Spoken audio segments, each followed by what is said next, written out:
Good evening, everyone. How are we doing today? Thanks for coming on board to the Design Thinking I Know Your Customer webinar. My name is Excellence Joshua, and I'm the founder of Admissions with Excellence. For this webinar, I won't be taking it alone. Sorry. So we'll be having Isaac taking us through design thinking, a basic understanding of design thinking, and we'll have Kenny taking us through a career in design thinking. That's how to make money harnessing this skill the right way. So we're going to dive right into it. I wouldn't want us to spend so much time, so it's not so long. The class is relatively a small class. So we have just about, I think, 10 registrants or 9 or something. So I think that is perfect. So we're going to work with that. So I'll just share my screen with you.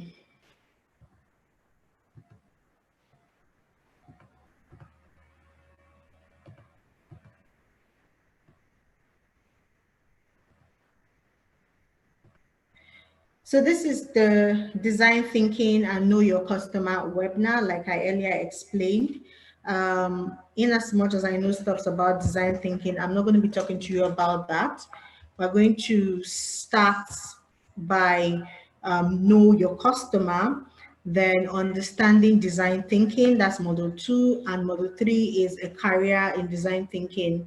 Now I'm going to set the rules of this masterclass.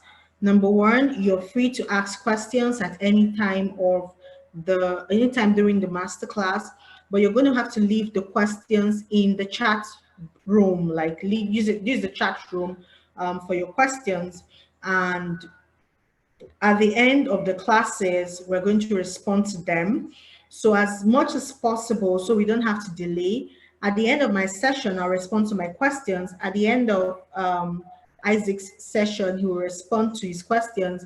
And at the end of Kende's session, he's also going to respond to his session. So as the class goes on, if there's any question you think you might have while we speak, just leave it in the chat room. And once we're done, we drop in there to understand what you're saying and make sure that your questions are properly answered.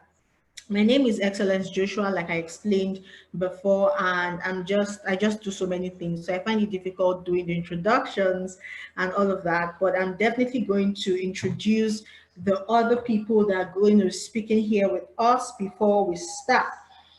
So, Moraina Kinde, who is taking us on a career in design thinking, is a social entrepreneur with Adams Treats. He's a medical laboratory scientist with a core specialty in hematology from the University of Ibadan. He's a public health enthusiast and a content writer. He's a Yali West African alumnus, that's Young African Leaders Initiative. He's a Common Purpose Fellow, an African Changemaker Cohort 3, a Global Youth Ambassador, and a 2-time Yali Network State Coordinator for Oyo State, Nigeria. Kenny, as he's fondly called, is a lover of innovative ideas. His love for creative and innovative ideas propelled him into solving a critical problem in the areas of efficient and effective emergency response services in Nigeria, where he and a team of students prototyped a radio traffic alert device which effectively reports all road accidents and crashes in 30 seconds. The innovation emerged second place at the first ever hardware hackathon competition in Anambra State, Nigeria, Hack for Good 2017, and first place at the MIT Open Mic Africa in Lagos 2017. In 2019, he was awarded a design fellowship by the renowned Co-Creation Hub, sponsored by the Bill and Melinda Gates Foundation. in recognition as one of Africa's top 15 tech designers to be leading human-centered designs and research in the area of immunization and maternal mortality, both in Rwanda and Nigeria. Currently, Kenny works as the human-centered designer and project associate for the public health unit of the Co-Creation Hub Nigeria. Maraina Kinde hopes to improve the quality of healthcare in Nigeria through effective user experience and innovation by the year 2030. So that's about Moreno Kende, a very impressive profile, and he's been doing a whole lot on UI UX and using design to apply in life, business, entrepreneurship, skills development, and all of that. Isaac, who will be taking Understanding Design Thinking, is a highly creative and multi-talented graphic designer with extensive experience in the management of the complete design process from conceptualization to delivery, coupled with in-depth experience in multimedia, marketing, and print design. Exceptional collaborative and interpersonal skills, dynamic team player, and well-developed written and verbal communication abilities. He's highly skilled in client and vendor relations and negotiations, talented at building and maintaining win-win partnerships, passionate and inventive creator of innovative marketing strategies and campaigns, accustomed to performing in deadline-driven environments with an emphasis on working within budget requirements. So I smiled when I saw working within budget requirements. So because I've worked with him, and Isaac is a very good plug. He's very creative, like very, very creative, and he's very particular about working within your budget. He's one person that is required. Okay, so those are the speakers. My name is Excellence. I'm the founder of Animations with Excellence with background. Sorry, someone is trying to come in and sorry. There's no password. I intentionally made it that easy because it's a small class. So I know everyone that paid and I know the people that are going to be in class. So I'm the founder of Animations with Excellence, and we're helping through Animations with Excellence, women leverage technology to ease the way they do business. We focus on training, work welfare, and intellect. I also do strategic analysis. I help you move from idea to I did it. I do personal consultations, strategic planning, and a whole lot of that. I basically help you birth results in your business, in your life, and in your career by putting processes and structure and keeping you accountable to the process. I love to teach. I'm a teacher, I'm a trainer, and all of that. So that's basically about me. So let's dive right into what we're doing. So for this webinar, there's going to be just two steps of methodology. We'll have presentations and lectures, and presentations or lectures, and then we'll have questions and answers.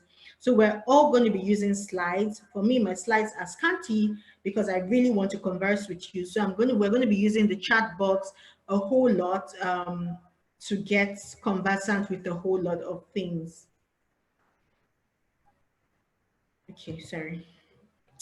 Okay, so that's basically what we're doing. So while you're taking the classes, try to ask questions, please. If you have any question, just ask it at any point. I'll be looking at the chat box and then respond as soon as I can see it, or at the end of the class, it depends. And same with the lecturers too, they're going to be seeing your questions. So always drop in your questions. Yes, we're going to have a session at the end where we will ask the general questions, but as we go ahead, please definitely ask your questions.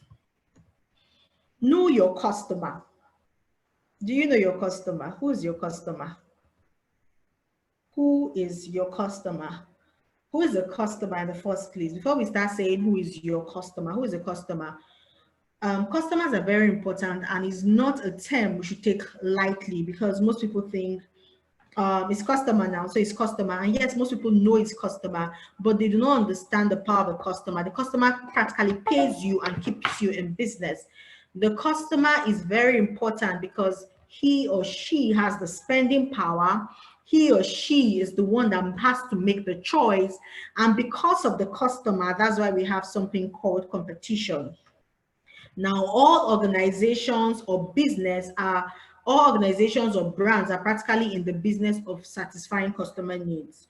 So you're thinking of a problem to solve, whether it's a business, whether it's a service, the next thing you're thinking about is, who am I going to sell this to? Who is going to buy this? Who is going to provide an exchange for this thing I'm providing? So understanding your customer is key, and I've come across it over and over again that people do not understand their customers, so they tend to approach the wrong people. They tend to go the wrong way, and then they're not making the kind of result, the optimal results they should make. Now, let me give you an example. Who are the customers of a Nigerian preparatory school? When we say Nigerian preparatory school, let's say a nursery and primary school. Who are the customers? Share with me in the comments. Who are the customers of, who do you think are the customers of a Nigerian primary, nursery and primary school? Can you just drop a comment? Who do you think are the customers? Chat box, please just type in, who do you think are the customers of a Nigerian preparatory school? The students, Chika, okay. Can we just, we're many there now, so let's talk. Who do you think are the customers? Parents of the students also, okay. The students through the parents, okay. Can we have more comments? Who do you think are the customers? Be as extensive as you can, as possible, of a Nigerian preparatory or preschool or primary school, whatever you want to call it. Parents of young kids old enough to be in a preparatory school. Okay. More people. So I have only 45 minutes. Okay. So I'm going to answer this. I believe at the end of my lecture, you would be able to answer this fully. Chester, you're replying privately. Make it for everyone so everyone can see your comments. So who are customers? Customers are, number one, the decision makers, number two, the beneficiary, and number three, the users. Customers do not necessarily have to be the direct ones buying your products. Okay, Chika, teacher, so she smiled. Okay, so customers don't have to be the direct ones buying your products. Now, this understanding your customer, I'm going to take it from a different perspective. Most of us already know how to do our customer persona and all, so definitely I'm not really taking it from that angle. I'm taking it from a different angle. So customers don't have to be the one directly buying your products, and we're going to be seeing a whole lot of why in this. So yes, there are two types of customers, and Chesa has said it, the internal customers and the external customers. Now, using this primary school, they have a lot of customers. Now, their direct customers might be one of the direct customers is actually the children. But as we go on in this lecture, I'm going to show you some principles that make you understand that the children are actually not even the main customers at all. You have the internal customers and you have the external customers. The internal customers are within your organization. They kind of are connected to your process. For this school now, their staff are their customers. The cleaners are their customers. Okay, so you have the external customers now, which is very broad. We have the children. We have their parents. Even their parents too is even segmented. And then we have their grandparents.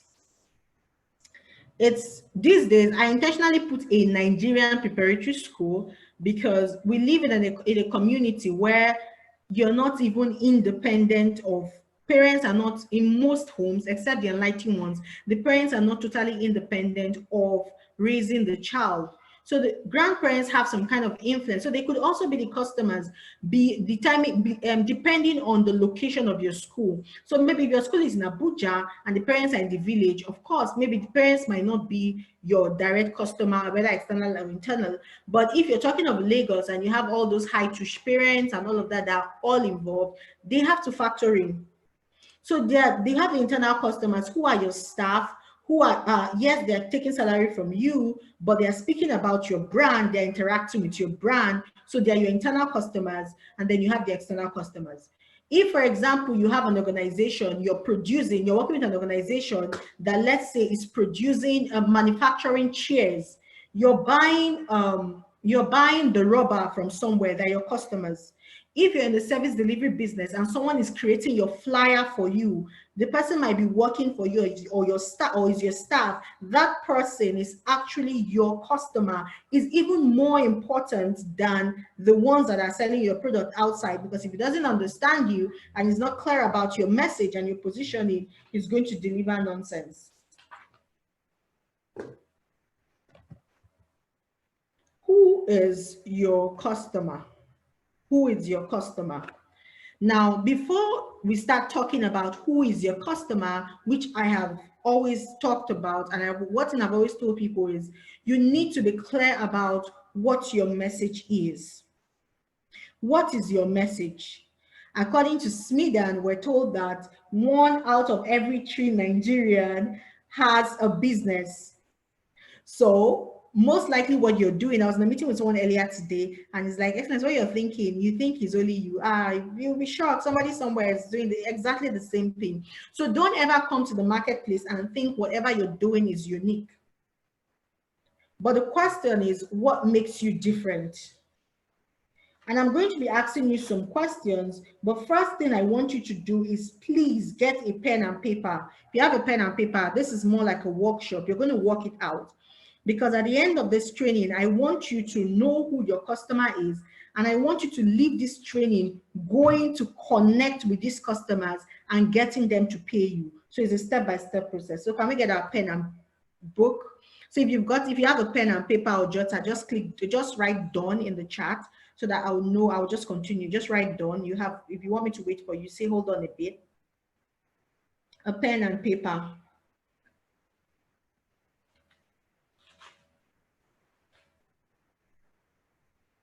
Okay, done. Okay. Can we have just maybe one or two? Okay, hold on a bit.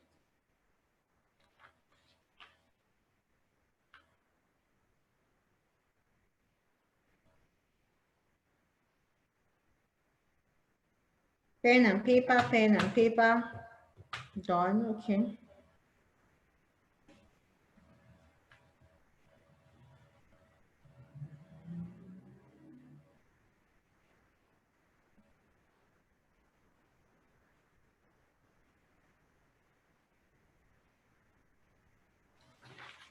Done. Okay, so this is going to be very quick. In the first part, I'm going to explain to you or how to understand your customer, and in the second part, I'm going to show you how to connect with them immediately so they start paying you. So understanding your customer needs is actually the basics of effective sales. So whichever product you're offering, remember that people do not buy the function, the shape, or how it looks, the product or the services. They're actually buying the benefits, the emotions, and the vision that you actually instill in it. Now that's a topic for another day, but I need you to understand that people are not, you're saying, okay, my board is white, my board is tall. There are so many boards that are white and tall. And most times you're not even competing with a direct competitor. You're competing with a substitute. You're competing with a habit. You're competing. So it may not even be something directly that another person is creating. It might just be a lifestyle that these people already have, that you're trying to bring something to change the narrative, to switch, and they're not ready to do it. So they're not buying what you're selling, they're buying the benefits. That's why when you're selling or you're approaching your customers, for every feature you have, you speak about the benefits and then you bring in the feature. So write down the first, who is your customer? Who is your customer? What are their duties? What do they do? Now, I'm assuming you have your product, you have your message, you have your brand, right? If you don't have it, please can you write it? Maybe you're still confused about what your business is all about or what you do. If you have an issue with what your business is all about, please just write it down. Let me help you.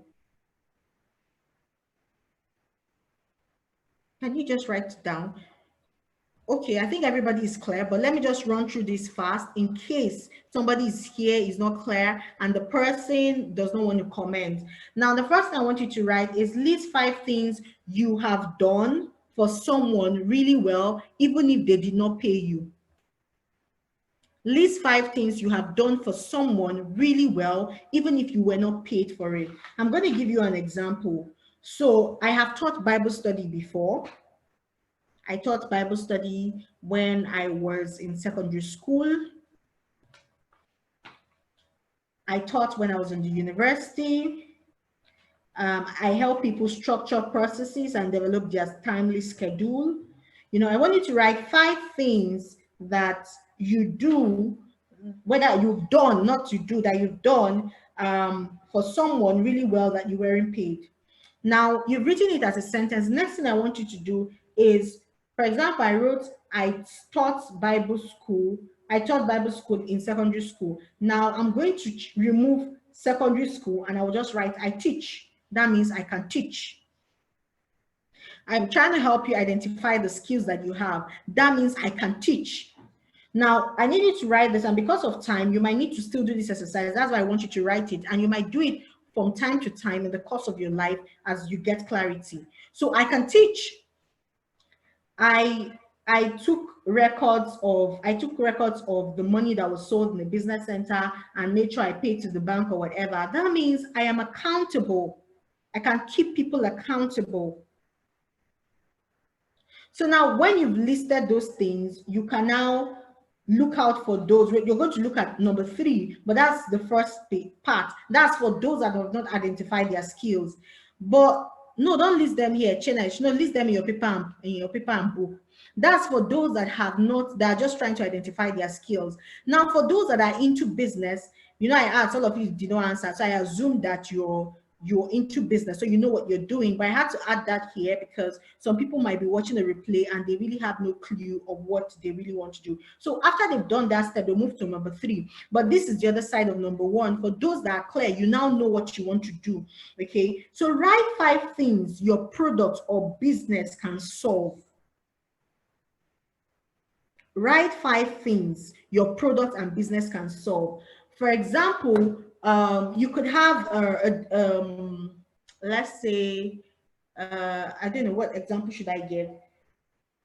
You could have maybe a coffee maker. The coffee maker can make a coffee, it can brew a coffee, it could grind coffee beans and all of that. So write out 5 things your product or your business, if it's a service, you make graphic designs, your product, one of the problems it's solving is that it helps in creating branding elements or brand elements for brands.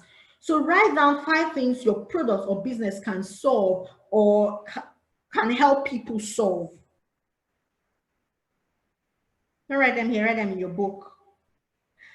Now, after you've written these things, the next thing you need to write is, are we actually done, or we're still thinking of what are the problems? We don't have up to 5 things our business can solve. Maybe it's only 1. If you're like that, can you just signify?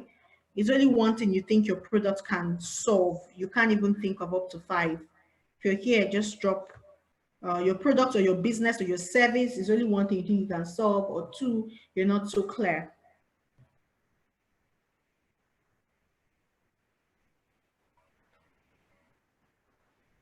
Now, the next thing I want you to identify is, in what ways does your product or business solve this problem? We've written the problems it can solve. So in what way can your product or business solve this problem? That is, you're kind of highlighting the benefit of the features of your product. For example, you're saying my coffee maker can make you coffee in 2 minutes. How can it, in what way can it do that? Once you buy it, you put in the coffee beans, you press a button, it just brews out. Or how can your product actually solve this problem? How can your product actually solve this problem? In what way? If you cannot remember, just leave the question there so later you can come back and answer it. Now, I need you to do this from time to time for your brand. Oh, some people are having issues connecting. I don't know why.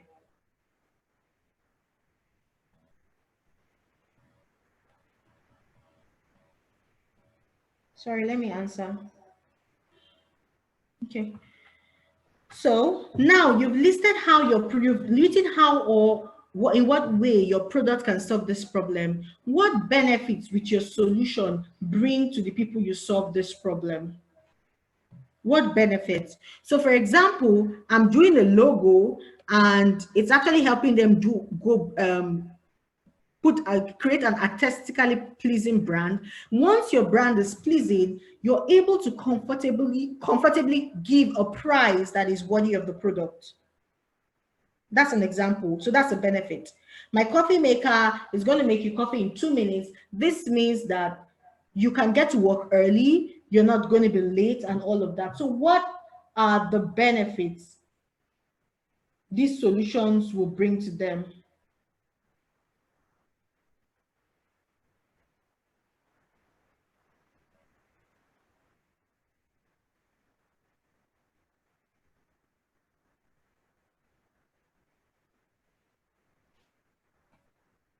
Now, after you've answered that, what emotions drives them every day? Now, when I talk of emotions in relation to your brand, I'm trying to understand how well you know your customer before we start drafting the process. How well do you know your customer? How well do you know your product? So you have listed the 5 things. You're now looking for these things. Next, what do you think will make this customer satisfied? Look at what you've written and be trying to find out if you can answer them. What do you think will make this customer satisfied?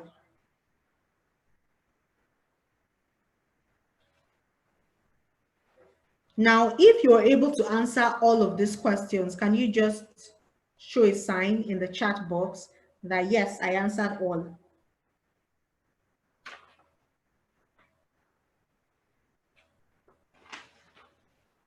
I answered all. If you're able to put all of those things in the chat box. If you're able to put that in your pen, can you just do a sign that I answered all? Almost. Oh, wow, that's nice. Shield tips. Who else? Who else can signify?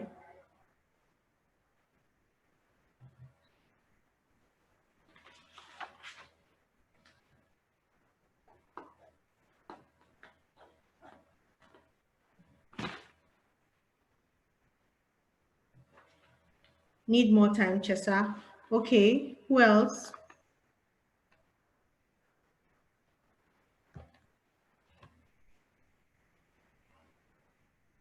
Have one left. That's brilliant. Okay, I think we know our business quite well.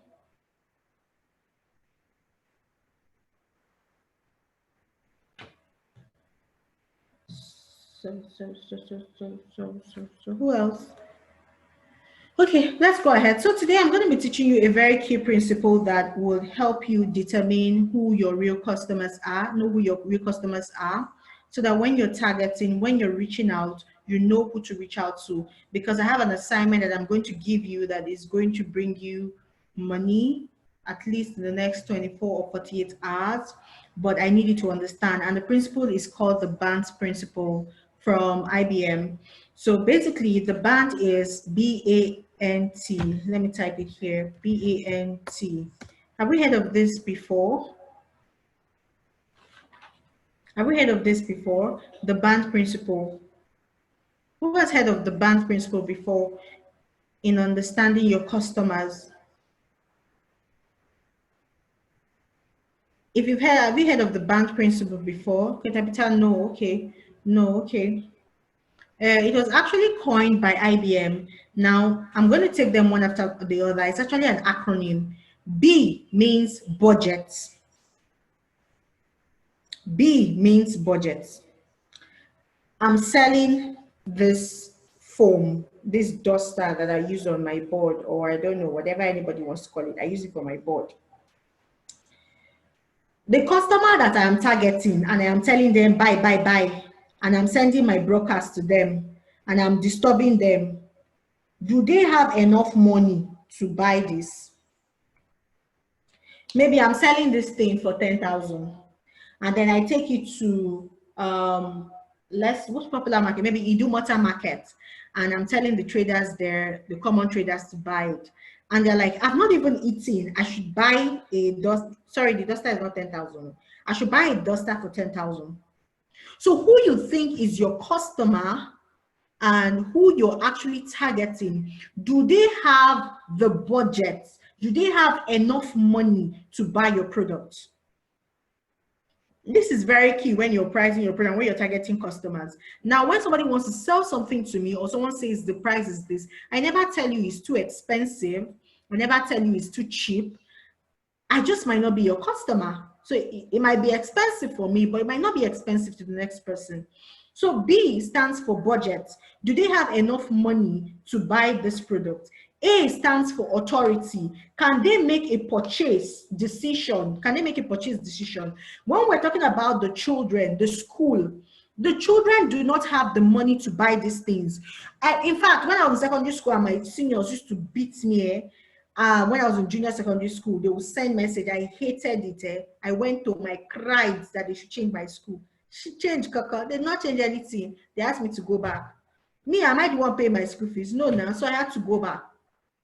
So the children are not your primary customers. Number one, they do not have the budget. Number two, can they make a purchasing decision? Now, for budget, when you come to a home, the budget now, daddy may be the one providing the money. But when it comes to authority, can they make a purchasing decision? There are many homes that daddy will go and buy a bag of rice. Mommy will say, this rice has stone. This rice is fake. If mommy says daddy should not buy rice from that woman again, that woman has lost market. There are some certain purchasing decisions in that home that it is only mommy that makes that position, that has the authority for that. Even for some in homes, it could be also be for schools. Especially when it comes to school, actually 70 to 30% is the mother that makes the decision that this is the school. Actually in Nigeria or Africa, I don't know, in some other places, the fathers may be quite influential in that decision. But whatever you're selling, you need to know who has the budget and who is making the authority, has the authority. Most times, the person that has the budget is not actually the one that has the money, is actually the one with the authority. But trust me, the one with the authority can influence the one with the budget to actually make that decision. That's BA. The third one, N. Do they need that product or service that they're getting? So I could have the budget, I could also have the authority to get it, but I may feel I don't need it now. I may feel I don't need it. So no matter if I'm living alone, no matter how you flash potato chips in my eyes, I don't eat potato. I don't need it. So even if I have the money, I won't buy it. C is time scale. Do they have a specific time when they need to make a decision? So, for example, this is a new couple. Daddy has the budget, maybe the larger budget, enough money for that school. Mommy says, my child has to go to this crèche or this daycare because this is what I've observed. And yes, we need this daycare, but we don't have kids yet. Maybe in the next 1 year, we'll go to that school. So how do I keep them in my timeline? How do I keep them? So not timeline. So how do I keep them in my pipeline for when they will actually get to make that decision? Sorry, I need to take this call. This person is supposed to be in this class. Hello, sir. Hello? Yes. Good evening. Hello, good evening, ma. This is Emmanuel. So up to now, I've uninstalled and reinstalled. And if I click the link to open up me to say login, when I click the link, I'll open up. If you go to Zoom, like, I have Zoom on my phone. Are you signed in to Zoom on your phone? Are you signed in to Zoom on your phone? Your Zoom on your phone, are you signed in? Yes. Yeah, I'm going to sign in with my. Yes. Log in with your email. After you've logged in, you go back and click the link to the come in. I've done that, but let me try again. I don't know why. It could be network too. Sorry about that. Okay, sorry everyone. He's supposed to be in this class, and I think he's the only one that is missing. So, and he really wanted to be here. So I was explaining the bank theory. So whoever your customer is must not meet one of these criteria. He or she must meet at least 3, if not all. In fact, RDM goes that for a qualified lead, for you to say this lead is qualified, it must meet the 4 criteria. It must meet the 4 criteria. So sometimes the person might have the authority. That means I can make a purchasing decision. I want that car. I need that car and I need it now. If I don't have enough money to buy it, I'm not getting it. I can't buy it from you. So when you identify it, I'm sharing this with you so that when you start going out on the field to actually make this money, you will know. When you're writing a customer, Mrs. K, does Mrs. K does she have the money to buy this? Does she really need this? If she wants to buy this now, do you think her husband will stop her, or do you think she has the authority to unanimously take this decision? Because you can say I want this now, but the woman will say, oh, let me go, and she needs it. She has the authority, but she'll be like, let me discuss with my husband first. She may have the budget, the need, and she needs it now, but she might not have the authority to actually take that decision. So whoever you're reaching out to, because you're going to be reaching out to people today, you need to identify that your customers, because I need you at the end of this session to be able to get at least 10 customers this week. So you need to identify if the person falls along this category. Very key. So I hope you've written it down. So think about it so that you're not targeting the wrong people. So you're not everywhere. You're not everywhere and they're nowhere. So is the person a decision maker? Do they have the money to buy it? Do they have the authority? Do they have the time to actually purchase? Now, having done that, another thing you need to do before you start actually reaching out to customers, or where you're reaching out to customers, is to listen. Our products can be fantastic to us. We can talk about it so passionately. I'm sorry, I'm going to bring the scripture here. I know we have Muslims here. Habakkuk chapter 2 verse 2, it said something, and I think it applies to everyday life. I'm sorry I'm using the Bible. It might also be in the Quran. It says, write the vision, make it plain, that they who read it might run. So I was telling someone today, I said, if you write the vision and it's beautiful to you and how wonderful it is, if it is not plain, if I don't understand it, if it's not compelling enough, I can't run with it. So you need to start listening. So your product might be fantastic. You may have put so much effort in it, and then you now put a price, and people are like, ah, this is nice, or no, this is too much. This price is too much. Who are you speaking to? Where's the circle you are? So if you start listening, you'll be like, okay, my product is not expensive, but I'm in the wrong circle. I need to change my circle. What do I need to do to change my circle? Where can I find the people that can really pay me for this? Do you understand what I'm saying? I hope if you understand, please say yes. If you have any question, please drop it before I go ahead.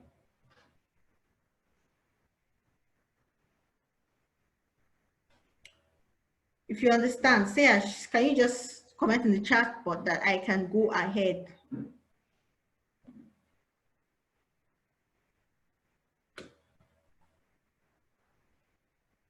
Okay, thank you. T means time scale. Time scale. Do they have the specific time when they can make when they can buy them? Because they may need it now, they may need it, but it might not be now. It can be maybe, like I was speaking to someone today and she's like, I really want this, but I'm so occupied. I have so many courses and I have to finish by August 1st. So I wish I can sign up for this. So I have the money, I can take the decision, but not now. So now those 5 things you wrote that your business can solve. Oh, that should be network. Someone is sending me a message that they're logging out. So those 5 things that you said your business that you've written that your business can solve for people or help them do, the next thing I need you to write is, who are the people or companies that this skill or problem can solve around you? And I need you to list at least 50. Now, we don't have the time. I'm even overshooting my time, so you might not do it now. But write it. If you can remember anyone now, there are some you remember now, that this thing I'm doing, this person will need it. List. Draw up a list of 50 people or organizations that your solution can solve. 50 people that your solution can solve their problem, whether it's your gift, your talent, your business, your services. I need you to list them down. 50 people, draw at least 50 people. There are some you remember now, there are some you will remember later, there are some that you have to go and scroll down your contact list to identify that your solution can solve the problem. Now, I don't want you to start thinking, do they know if they have this problem? Are they talking about it? No, just you know them, you think your solution can solve this problem. So I'll need you to list them down.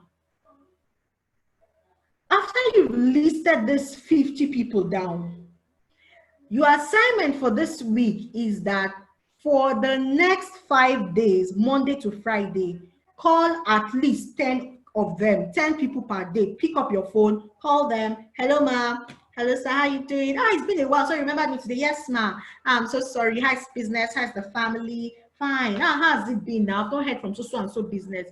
Madam, you're doing a very good job.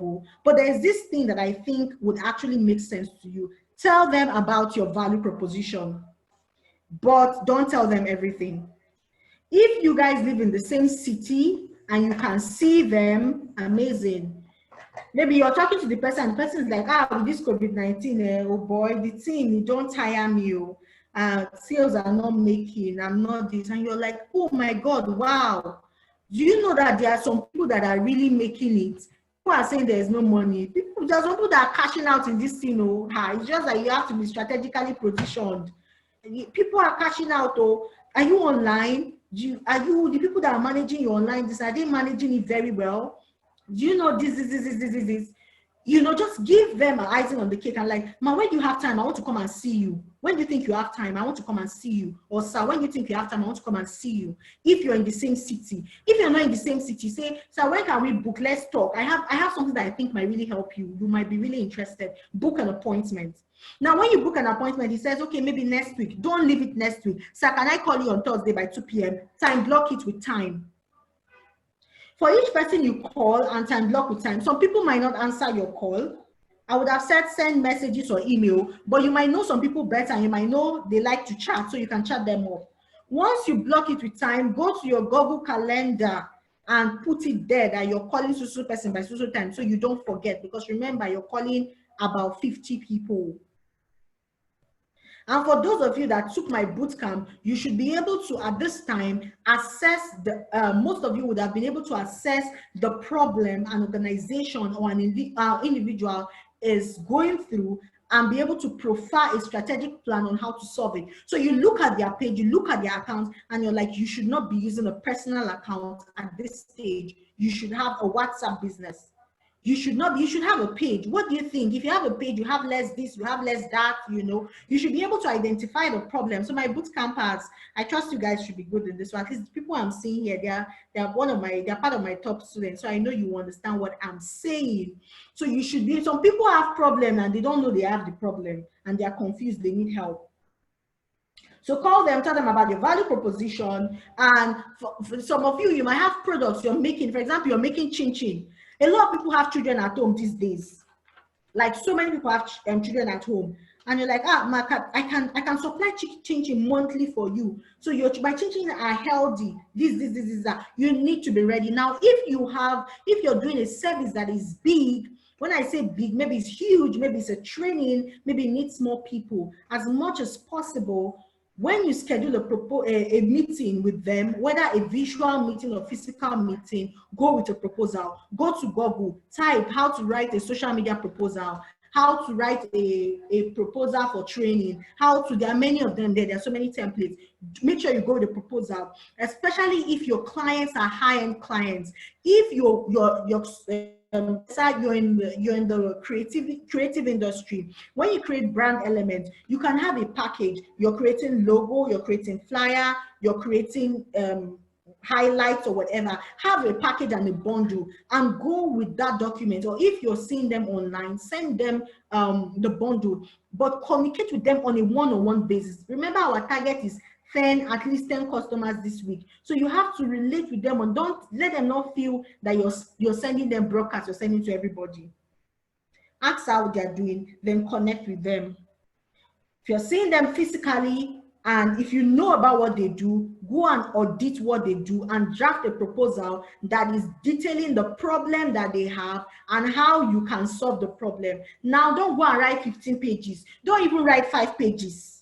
Be straight and direct. 2 pages is fine. Just go straight and direct and write it. And then if you've helped people solve this problem before, you can also put examples of the people that you've solved their problem for them to check it out.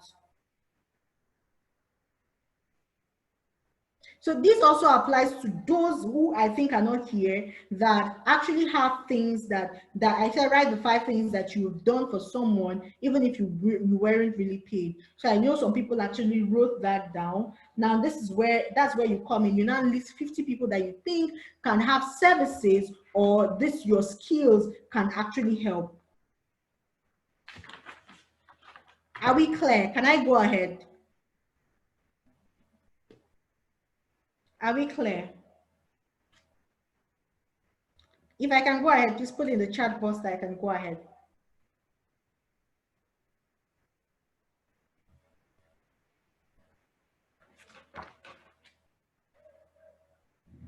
If we're clear, can we put in the chat box? Go ahead. Okay, thank you.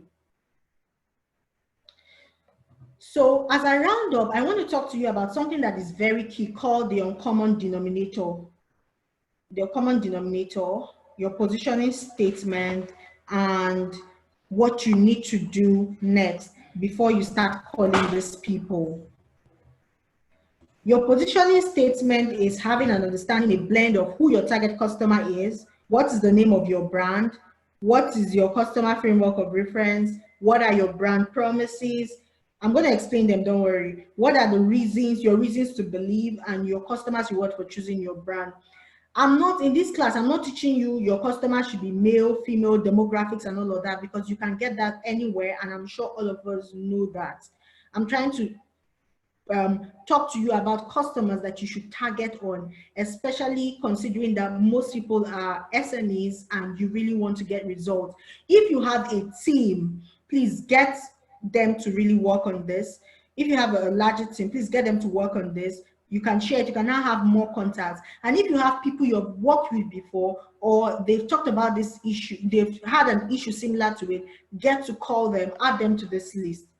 So when you're crafting your brand positioning statement, you're actually saying, this is who I'm trying to reach, and this is who I am, and this is what I promise to deliver to them, and this is why you should believe I will deliver to them, because I do this by so and so. And when you have a feel of my products, when you eat my chin-chin, the smacking of the smacking in your mouth kind of gives you a kind of unique smell or something. I'm just giving an example. So you need to be clear on your message. What message are you pushing out there? It's very important. If you're not clear on your message, you will not identify your strength. Now, in understanding the uncommon denominator framework, your business is roped around, your business or whatever strategy you're building is roped around 3 things. Mr. A, this is what Mr. A wants. This is my desire. I want to have a school that has an all-encompassing learning for my kids. And you have British High School that offers all of those things. And I also have my school that offers all of those things. Now, if British High School is offering exactly the same things I'm offering, why should Mr. A come and buy from me? Why should they bring their child to my school? There has to be something which is called an uncommon denominator that the British High School is not offering, that I am offering, or I'm offering in a different way. You need to identify that uncommon denominator. Everybody is doing logo. They are doing logo, and everybody is doing logo 5K. Why should I now come and do my logo with you since everybody is doing it 5K? So you need to identify your uncommon denominator. And then when you reach out to your customers, you're able to communicate with them. I'm bringing this to you because before you reach out to your customers, you need to answer the questions of what if. So the what if questions are more like, it's too expensive, oh, the time is too long, oh, the time is too short, oh, no, me, I don't like WhatsApp classes. So when they bring forth those positions, do you have the answer to respond to them? Oh, me, I will now watch blood. No. Do you have, what is the answer? You need to prepare your answers beforehand and prepare for the kind of objections they will likely present to you and how you're going to answer them. So you need to identify your uncommon denominator. Ma, can we say that the uncommon denominator is like a unique? Yes, it's like a unique selling point. It's like a unique selling point, but it needs to be so clear because sometimes your unique selling point, another person has it. I was seeing someone saying, my unique selling point is convenience. I offer convenience. Trust me, there are people that offer convenience too. So you need to stress it. And I will not lie to you, at the beginning, you might not be able to fully understand, especially when you're a one-man business. But by the time, that's why I said employ social listening, be listening. By the time you are listening, you identify. For me, for a long time, I'm going to use myself as an example. For a while, I thought that my unique selling point was my products, my trainings, my this, my that. But you know, I began to understand recently that my unique selling point was my delivery. Everybody said the same thing. No, excellence class is this. No, if excellence teaches you, you will get it. And I've had people coming from all over for me to actually teach them something. Yes, I knew I could teach, but you know, I did not even stress it as a unique. I didn't stress it as a key thing for me. I just knew, I know. I'm like, if I teach you, you understand. But I did not amplify it as something that was huge, was a big thing. But now in the sector, one of my businesses in the admissions success is in the sector where there are so many trainings going on everywhere, and people are tired of paying. People are tired of paying, and I'm paying, and I'm not getting results. I now understand that I need to stress this uncommon denominator. Yes, this person is doing this class, I'm doing this class, but this is what is different from what I'm given. I don't know if that is clear. So yes, they're giving you logos, but is it the kind of logo that anybody can just create? Is it the kind of logo that is everywhere? Or is it, oh no, I use illustrators for logo. So before I design your logo, I've designed it on paper. It's not what you will see anywhere. I don't know. I don't know if we're clear. Are we clear? Uncommon denominator, are we clear? So when you're reaching out to your customers, if you're clear, please put in the chat box that you're clear. So when you're reaching out to your customers, always emphasize on your uncommon denominator. Always have the questions they might ask you at the back of your mind. I'm ready to counter the questions. And if you have social proof, perfect. Are we clear? Okay, thank you. So finally, while I round up, before you start calling these people, you have listed the people you want to call. You know, you've been able to identify what your products and services are doing or can do, and you have been able to list them. Once you list these people, I think you should create like 5 columns. Now, the first column can have the list of the people. Then the next 4 columns have BANT. This person, oh, this person needs my product though, but do they have the money to buy it? Another thing you can do is you can look at your circle and the current circle you have, especially when you don't have a portfolio yet. Your portfolio is like a compilation of the jobs or the things you have done. If you don't have a portfolio yet, you might need to work on your price to suit the people in your network that you can easily access and solve their problem, such that they will give you social proof, refer you to people, and elevate your network to now increase your price for people that should actually pay you for that work. So you might need to look at those things. So write BANT, Mr. A. He needs it, but it's right to tell him not to buy. I beg, no. I'm not going to call. Let me not waste my time.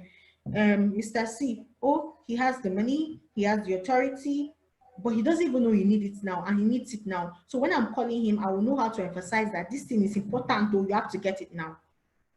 So this is, you have to be very strategic. This class, I told you at the end of this class, you need to get results. My price sliding is a way to get social proof. What should that way? No, price sliding is just one of the ways, especially if you're trying to gain traction. You might need to do price sliding. Another thing you might need to do is that you might not do slash pricing. You might also do maybe a freebie. Maybe you leave the price at what it is, but then you get people for maybe you give a giveaway access in, and you let them know that the worth of this thing is 200,000. So you're actually paying it, but I'm actually just giving you this access in, because playing with price can be very dicey. Most times when you enter the market with a kind of price, people get so comfortable with that price that they find it difficult to actually increase the price. And when you increase the price, it becomes a problem, except whatever you're delivering, it is so sterling that they don't have an alternative. And with Nigerians, most times they consider a kind of inferior alternative fine. They really do not, are not so particular about that. So price slashing sometimes, but don't slash it. So it's like, this is 1,000 naira. I'm just giving you a discount of this, or someone has paid for this part for you to gain access to this. You need to be careful with price slashing. But yes, pricing, especially when you're just starting and you don't have social proof, and especially when you're in the creative industry. If you're in product and services and all, please do not. And I also encourage some newbies that if you have some kind of support, maybe you have someone supporting you, your parents and all of that, and you have a strong circle, don't slash your price. Sometimes you may need it, you might need some time to jack away from the circle you have to get into a circle that will actually value what you have, and you present the price. So you can tell yourself, I'm not selling to these people, I won't advertise to my WhatsApp self. If I advertise, a lot of them will patronize, so no point. I'm not sharing to my status. They will not advertise. So let me just go and do it on Facebook, create a sterling landing page and target the people, maybe iPhone users. The iPhone users, that means they likely have the money. Maybe those that work in social organization, maybe just focus on paid targeting. Or let me use an influencer to get this thing I have. An influencer giving you a social proof is a good one too. So you just need to identify what works for you, especially on the long term. So you should have had a strategy. So you know, I'm doing this now, but by social time, this is what I'm going to do. So price slashing might not always work. It might not be for you, and you need to be careful with it. Are we clear? My time, I'm really 15 minutes beyond time. Is it 15 minutes? I think we started a bit late. So maybe I'm 5 minutes beyond time. So before you do all of these things, I need you to ask yourself today, do an inventory of yourself and your business. What should I stop doing? What should I start doing? What should I continue doing? These steps I have shared with you would help you. You'll get no less than 10 customers if you're focused on it. And the more customers you reach, I told you to write 50 and call 50. If you write 100 and as you're doing the bands, you're deleting some, at least call 50. That's, most of them might not respond to you, but at least 5-10% might respond to you, or even 20%, or at least 5 or something. You will actually get a response. I trust that you get a response. Like, you will really get a response if you're able to follow these principles and you're targeting the right people. Now, by the time you now start to brood and you start to grow, those people can be an extension, and they can become strong allies that begin to refer people to your business or to what you do. Do you understand? And you can use them as social proofs for other things you want to do. Now, for people that are into manufacturing, there might be some people you will call that know some people. For example, I want to supply something to an organization. I might just, yesterday I made a call to somebody and the person just had the link. It's just like, I would just call this person. So you might just need to call them, establish a familiarity and tell them what you're doing. And so they can have you in mind. Okay, so we need to be intentional about our businesses. I know we have a lot of career, and this is an upsell from the social media class. That's why I tailored it this way. But the design thinking class, don't worry, it's going to be a very nice one. Like, I can bet you on that. So that's it. So do we have any questions for me before Mr. Isaac comes on board? Do we have any questions? Everybody, please comment.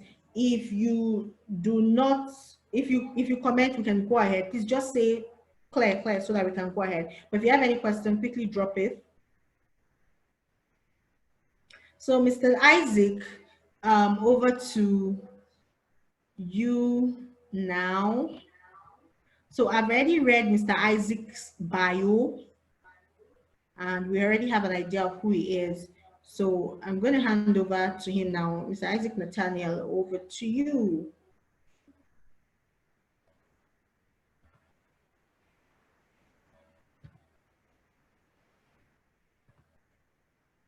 Isaac, on mute.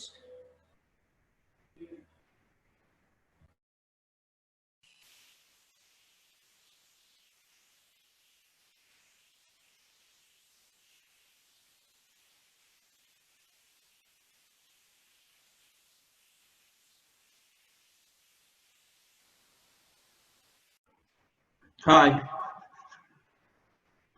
Hi, good day, everyone. Can you hear me?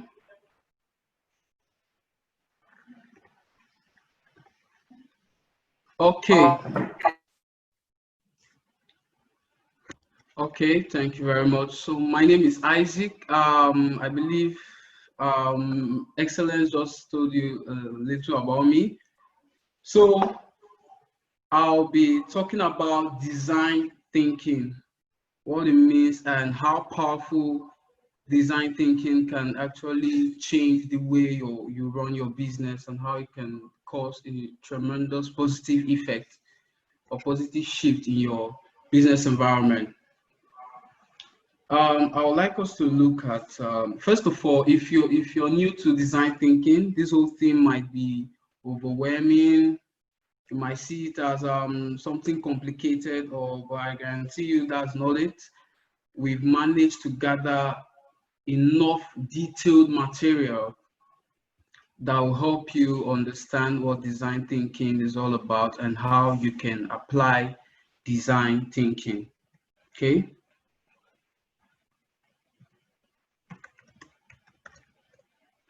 So next slide, please. Next slide.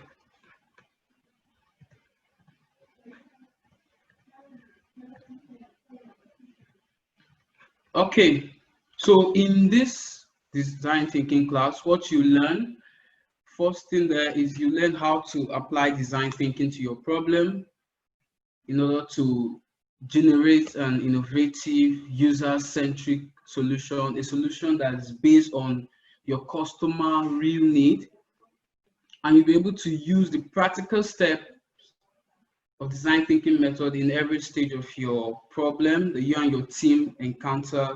The method is seamless and is something wonderful, and you'll be able to initiate this new working culture into your business. And design thinking is something that basically everyone should know about.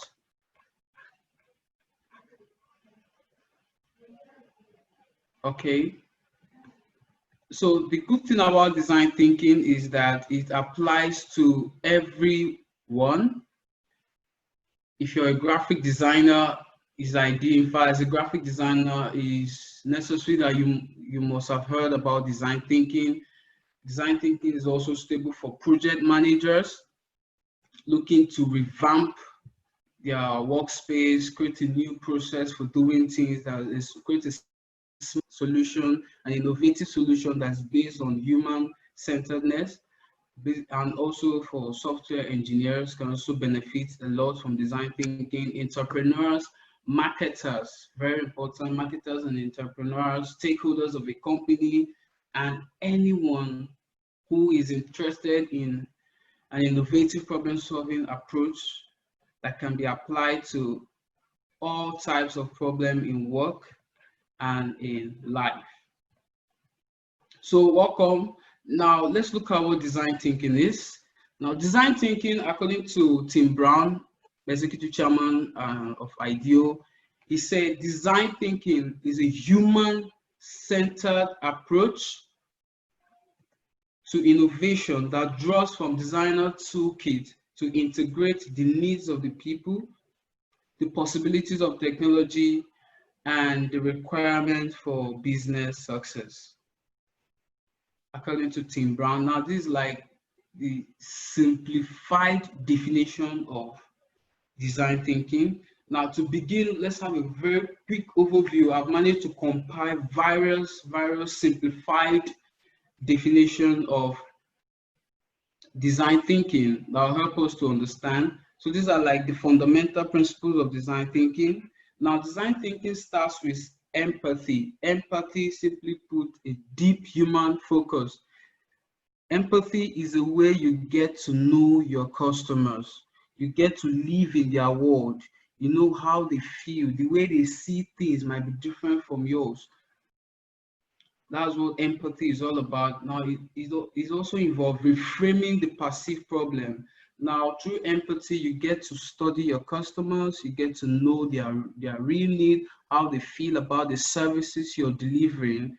I don't know if you understand how they feel about your products, if they like it, how does it connect with them emotionally. And then after gathering all this, you reframe the perceived problem or challenge at hand, and you gain a very wide perspective on how to profile a better solution and probably manage the situation. Now, it encourages collaborative, multidisciplinary teamwork. Design thinking is not a one-man job. All hands should be on deck. You and your design, you and your team, you and your stakeholders have to share ideas when we look at design thinking. And the good thing about design thinking is that there are processes that we must follow in order to understand design thinking. And these processes, they are not sequential. You don't have to follow them. You don't have to follow them like one after the other. You can always go one after the other. Don't worry. Quickly, next slide, please. So we look at the processes involved in design thinking. Now, personally, I want to give you this one as a take home. What is design thinking and why is it important?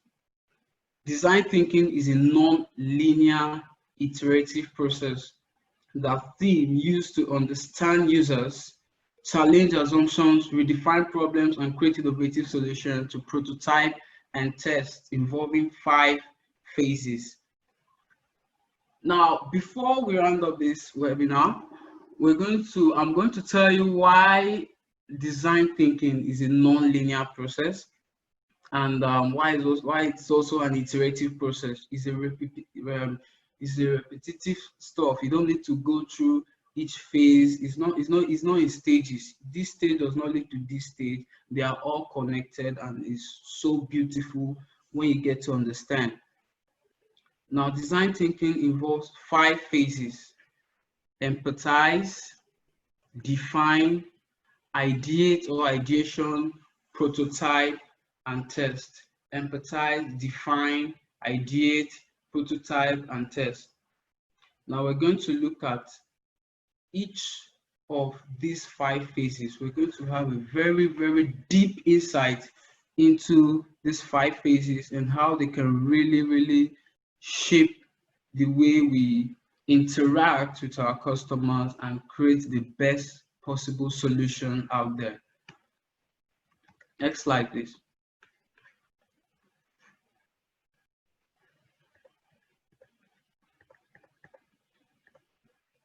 So why is design thinking important? Now, design thinking is important. Design thinking is a framework. Is important because it helps you to identify and solve the specific problem related to your product. If I'm a service provider now, say I'm into cosmetic line and I have a new brand of product, using design thinking pattern of it helps you to identify potential problems that your product may face, or any issue that a particular user is experiencing with your product, and it also helps you to know how to quickly learn and create a smart solution that can counter whatsoever problem your users are facing, or your customer, as the case may be. It helps you to become focused and see the world through your customer's eyes. You know what they really need, and you know how to, it tells you how to create solutions that are human-centered towards satisfying that particular need of your customer. So please, everyone on board, do you get that? Please kindly comment on the chat if you understand what design thinking is about. Just say go ahead. Okay. Okay, that's good. That's good. That's good. Wow. Okay, so let's look at the next slide. The design thinking process. Empathize, just like I mentioned, empathize, define, ideate, prototype, test. The 5 powerful process of design thinking. We're going to look at them one after the other. Now let's look at empathize and what empathize is all about. Now, very good. Empathize has to do with human centeredness. Empathize or empathy has to do with human centeredness. Now, this stage, in empathy stage, you gain an empathic understanding of the problem you're trying to solve. In the empathy stage, you leave the world. You get to know your customer. This is the point, a very, very important aspect of design thinking, where you get to study your customer and know how they feel about your product. In design thinking, in empathy stage, you see their world, you understand how they feel about your product. Like the old saying goes, seeing their world, there's this saying that exactly, stepping into their shoes, knowing how they feel about your service, knowing how they view it, how it makes them feel emotionally, how they connect with your service. And it's a very, very wonderful aspect of design thinking, because the stage where you get to observe these customers, observe how they behave, how get it very deep with your customer. Now, another thing I want us to really understand when dealing with the in empathy stage is the fact that you have to cultivate this culture of being a good listener. You have to listen very, very attentive to your customers when interacting with them. Now, how do you empathize with them? One, you empathize with your customers by creating survey. By creating survey, tell them, like, I can create a quick survey.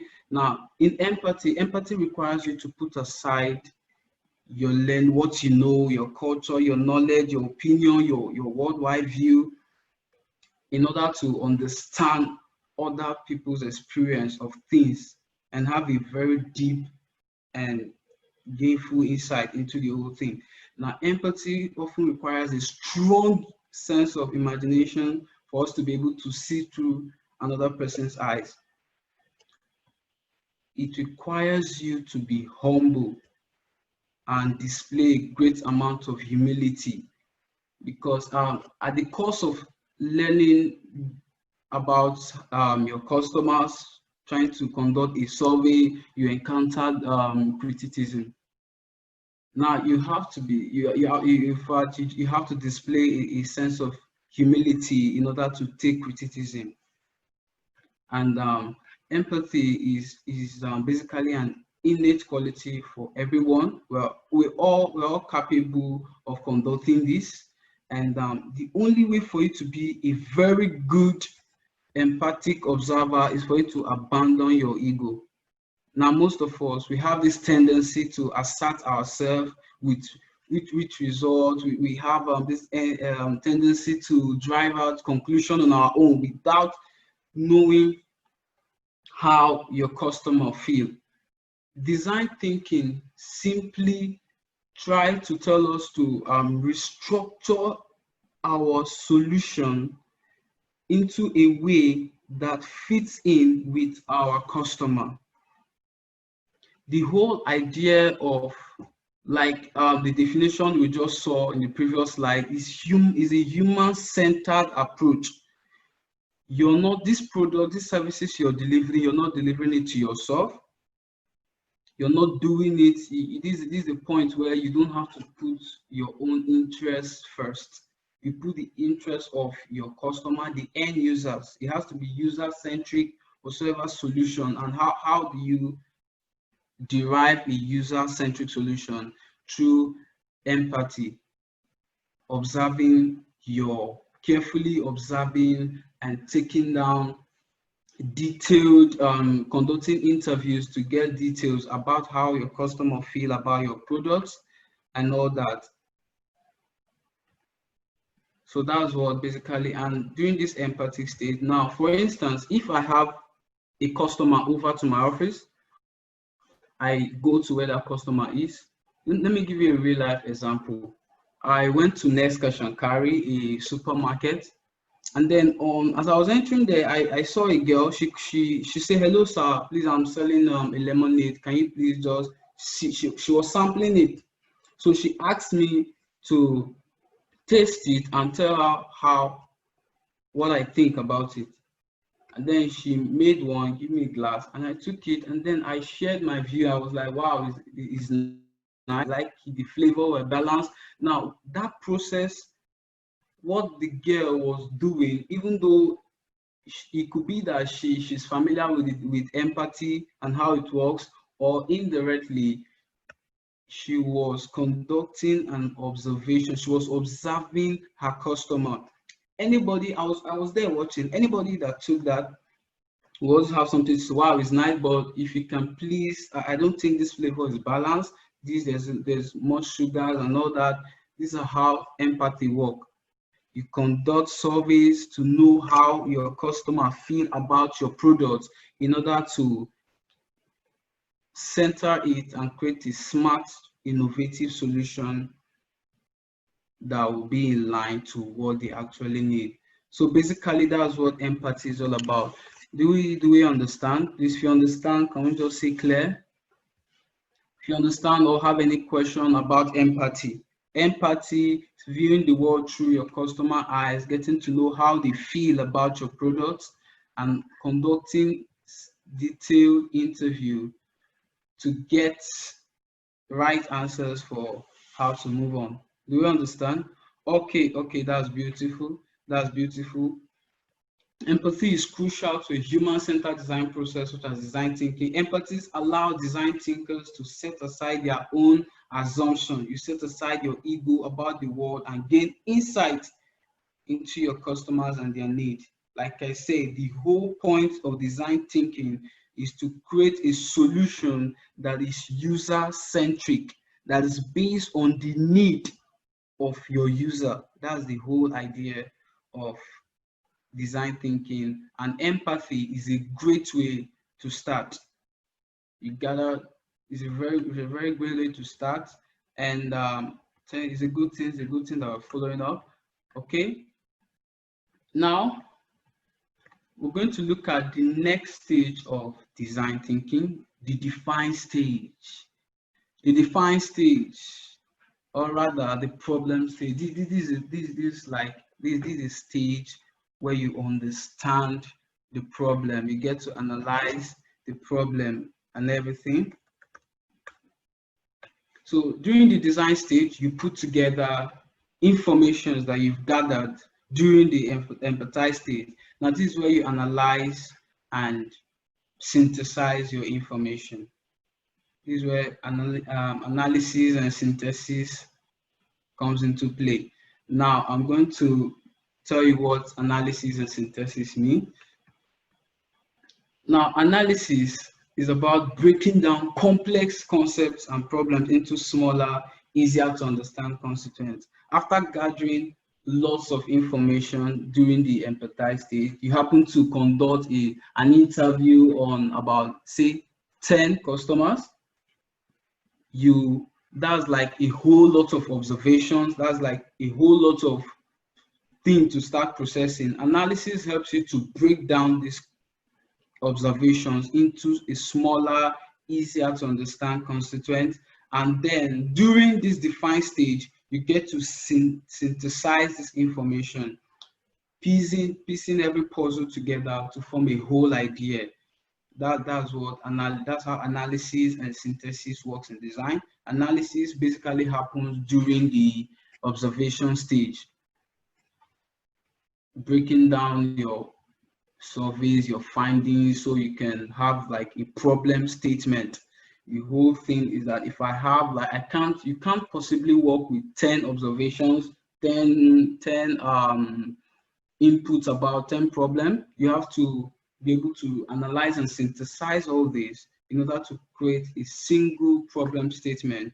Now, quickly, I'll tell you what a problem statement is all about and what makes a good problem statement. So let's look at the next slide. Now, what makes a good problem statement? Now, problem statement is very, very important. The problem statement tells you what your findings, what you're to focus on now. If my users say that, for instance, like a skincare product, if I'm running a skincare product, my findings could reveal that most users have allergic reaction to a particular chemical in my product. Now, allergic reaction to a particular chemical, that's my problem statement. And then everything I'll be doing now is to try to mitigate that, how to resolve that issue. That's what problem statements are all about. It helps you to focus on a specific need that you have uncovered. You also create a sense of possibility and optimism that allows your team member to get creative, put on their creative hats and pants and start making magic happen, creating ideas and brainstorming on how to create very, very smart solution to this. Now, the next slide. Now, a good problem statement should be human-centered, of course, the core of design thinking. Whatsoever problem you're creating, you should frame your problem to the users, to a specific users. Problem should be human-centered. It should be broad enough for creative freedom. There shouldn't be limitation. What this means is that your problem statement should not focus too narrowly to specific method. No.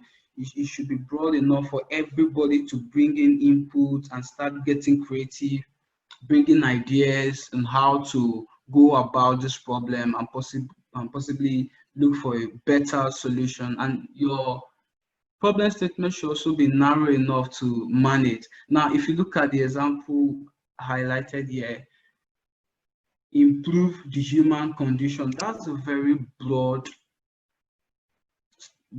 problem statement, and we can't possibly manage it because the content there is misplaced. Improve the human condition. There are thousands and one ways to go about this. So that's not how you define a problem statement. The problem statement should be human-centered. It should be focused on your user. One, the whole idea is to create a solution for your user, so it should be human-centered. It should be broad enough for creative freedom, broad enough that you can actually get tons of ideas, and it should be narrow enough for you to manage it. That's what makes a good problem statement. Now, the good thing about the define stage is that the define stage helps designers or service providers to gather great ideas, to establish features, function, and any other element that will allow them to solve problem, or at the very least, allow users to solve issue themselves with the minimum of difficulty. In define stage, we start to progress to the next stage after knowing what our problem is, analyzing what we've gathered from the empathy stage, bringing it over to the define stage. We already know our problem, we've synthesized it and breaking and piece all the puzzle together. We have a problem statement. Now we're moving to the next stage, which is the idea stage, in order to get solution. So do we all understand? Please, do you all understand what the define stage is all about? The define stage is when you know what you're actually doing. The stage where you know your problem. This is the problem I'm trying to solve. Do we understand what the define stage is all about, please? Okay, so ideate, or rather the ideation stage. Now, during the third stage, the ideation stage simply has to do with generating ideas. You've come to understand your users and their need in the empathize stage. You've analyzed and synthesized your observations in the define stage, and now you've ended up with a problem statement that is human-centered. And then you want to create, it's about time you brainstorm. Now, in the ideation stage will help you, one, ask the right question. Like I said, my problem statement could be about a particular allergy on my skincare products. I'll start asking questions like, what chemical is responsible for this allergy? It helps you to ask the right question and innovate. Okay, if this is the chemical, is there a better alternative to substitute?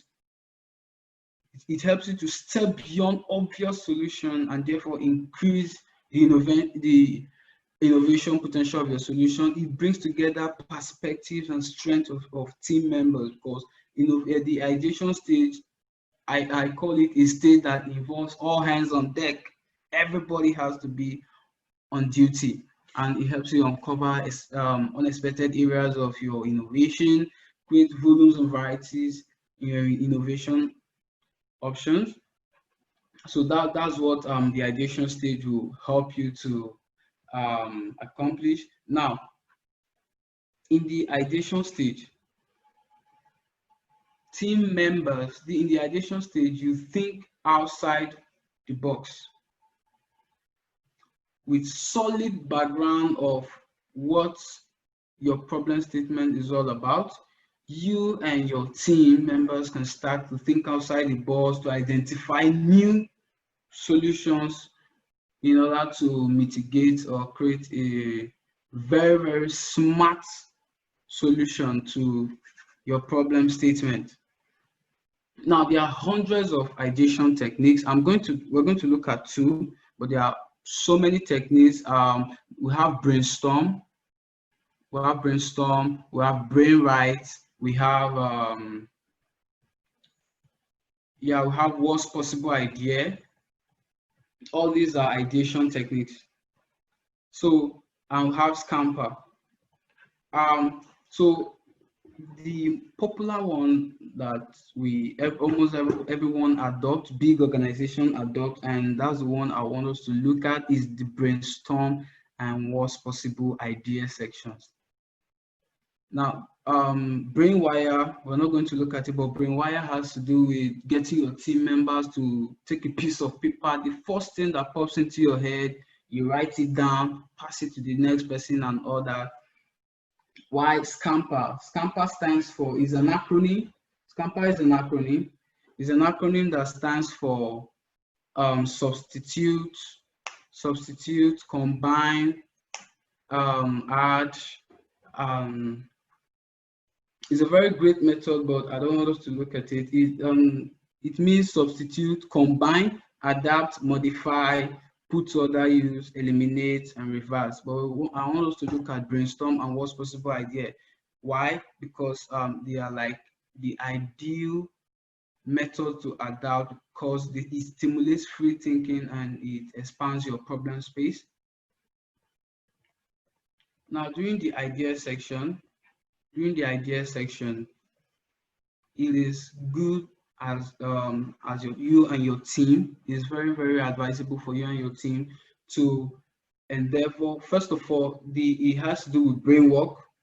The environment has to be very, very conducive for brain function. It's about brainstorming, creating smart ideas, and when doing that, it is very, very important to know that no idea is wasted.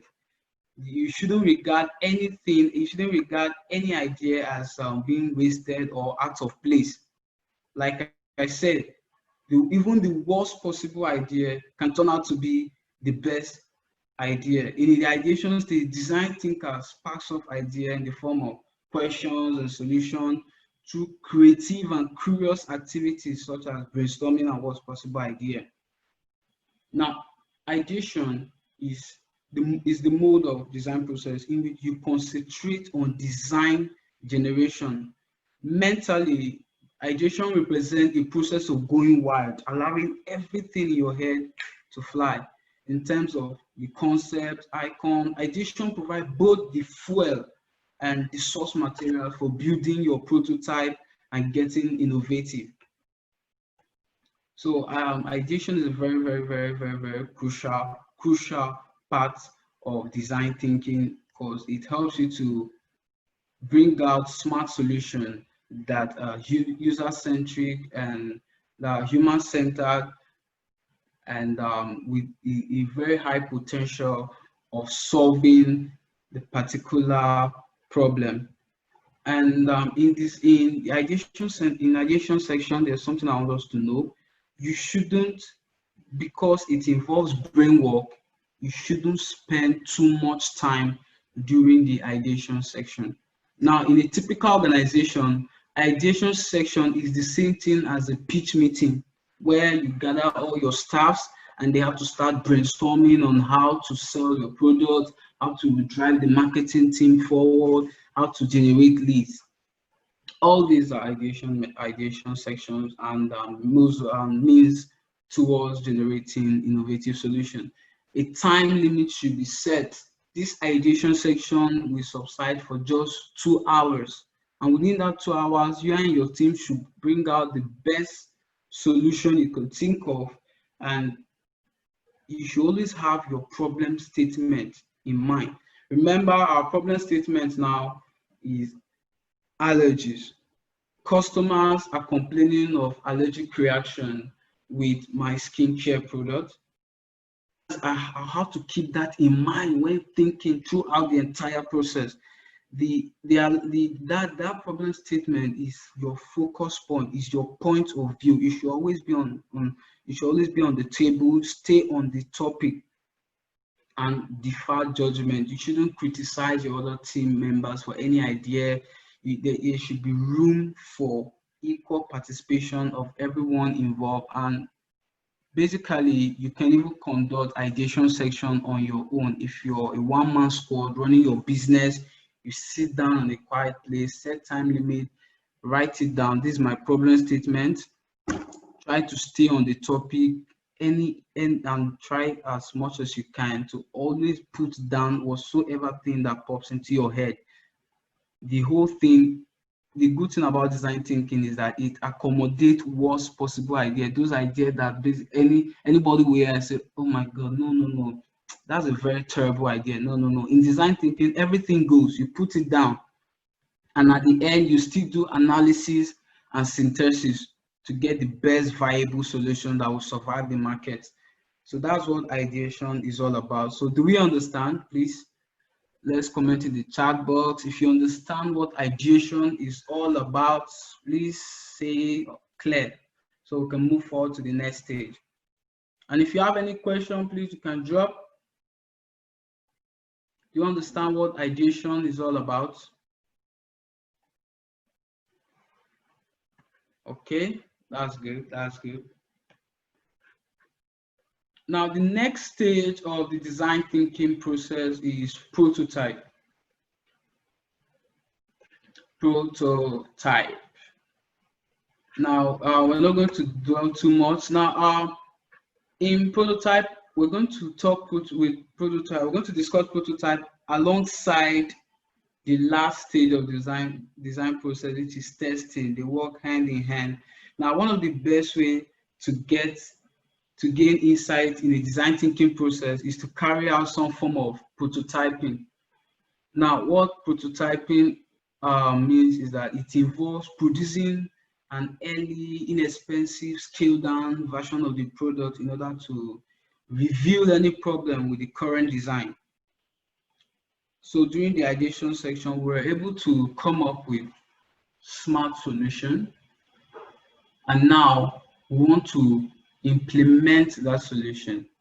I'll go back to my formula, to the formula I use in making the skincare product. So I'll make another version of it, but not in a massive scale. I'm limiting it because I'm still trying to know if it works. So that's what prototyping is all about. It's not the actual deal. It's not the one that you're letting out in the market. Like the what I gave initially about walking into Next Cash and Carry and seeing the lemonade stand, and then she called me. Now, what she was selling as at that time was a prototype of the actual product. The company wasn't ready to start putting a fixed price and start selling the lemonade. They made a scaled down version, low budget stuff, to see how people will react. That's the beauty of design process. The prototype stage can typically take you to start all over from the empathize stage, because it's an experimental phase in design process. We get to identify the best solution for each of the problem identified during the first three stages. So that's what prototype is all about. It helps you to investigate further to see if your user will accept this newfound solution or they'll have to settle for another. That's what prototype helps you. Is an experimental phase. Now, after prototyping, of course, if your product has been satisfied by your user, the next thing is for you to test it out, start releasing it out in the market, which is welcome to the last stage of prototype. Start building and all that. Remember what you're testing for. The whole idea is that I've been able to create a smart way. I've been able to eliminate that allergic part, that chemical that causes allergy. I've been able to eliminate it. So now I want to see how user react. Now, the good thing about prototyping is that you don't need to even take it to the market. You and your team can test out your own product. That's another way of seeing it through your customer's eyes, stepping into the shoes of your customer. I can become the customer by testing out my product, and then I'll try to expand my reach by getting my other team members to test out the product. And then after testing out the product, you see that the product makes everything is okay.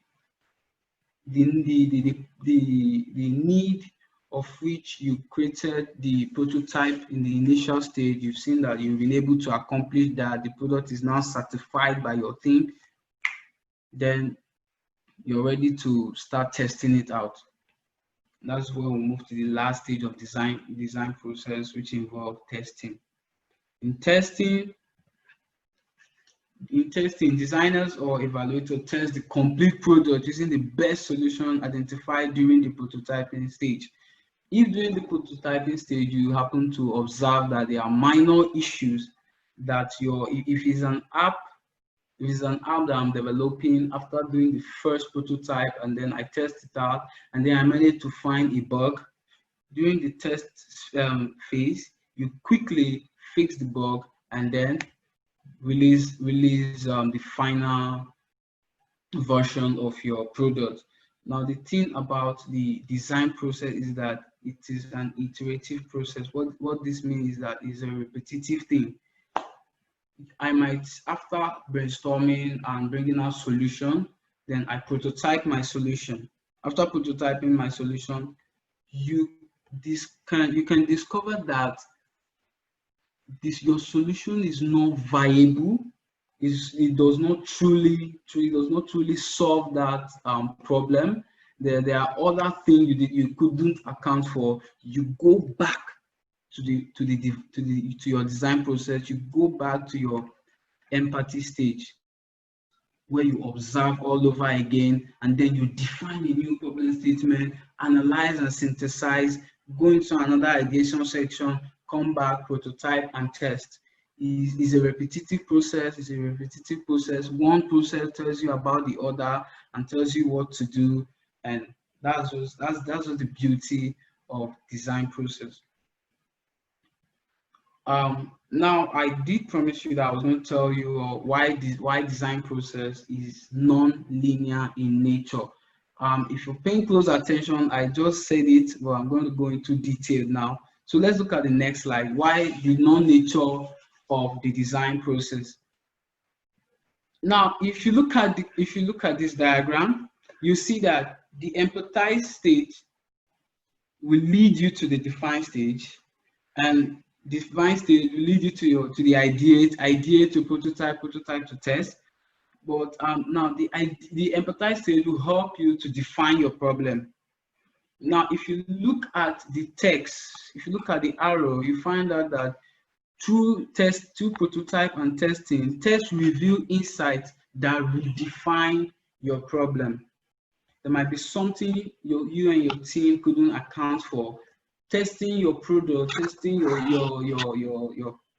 product helps you to redefine your problem. Again, from prototype, you learn from prototype to spark off new idea. During the prototype stage, it could be that your skincare color was pink, and then at a point you just get during that stage of experimenting with it, you find out that, wow, what if it was white?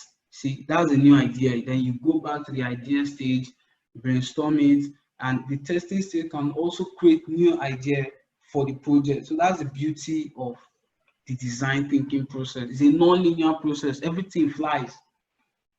You can be there in the define stage. The define stage can help you to you can even move from the define stage to prototype, from prototype to your empathize stage. Is a non-linear process. Is repetitive in nature. One stage helps you to understand the next stage. The last stage can even help you to understand in detail what you missed during the empathize stage. That's the beauty of design thinking process. It helps you to communicate with your customers. It helps you to study your customers and know them better in order to create a solution that is user-centric and aligned with what you're trying to solve. Do you understand that? Do you understand why design thinking is a non-linear process? If you understand, please just quickly type understood, so we'll move on. Are we clear? Any question? Any question? Any question? Okay, that's very good. Very good. Shows that we're on board and we understand. Now, in conclusion, I'm rounding up now, so I'll give chance for the next speaker. You know, like I said, design thinking is a non-linear process. There is no sequential. There's no law that says that you must follow it in a specific order. No, it's not. Design thinking, they can call it parallel form. From the empathize stage, you can quickly fly off to your ideas. You don't need to outline, okay, everyone, we're going to do empathy. After learning and observing, we'll go to our define stage. No. Though I had to take it stage by stage, but they are not always sequential. They do not have to follow any specific pattern. and they are repetitive in nature. So each stage, you should understand each stage of the design thinking as a different entity, a different phase that contributes to the entire project rather than just a sequential step. Okay, so the design thinking is a very, very powerful tool. When fully understood, it will help you understand and communicate with your customers better. In essence, the design thinking process is flexible and is focused on collaborations with you as a designer and your user. So in conclusion, I'm just going to give you like a very, very, very, very short takeaway for all this. Now, empathizing has to do with understanding the human needs involved. In the empathize stage, you try to learn about your customer. You try to see their view about your products, about your services. You try to understand how they feel, and you appreciate them for their opinion.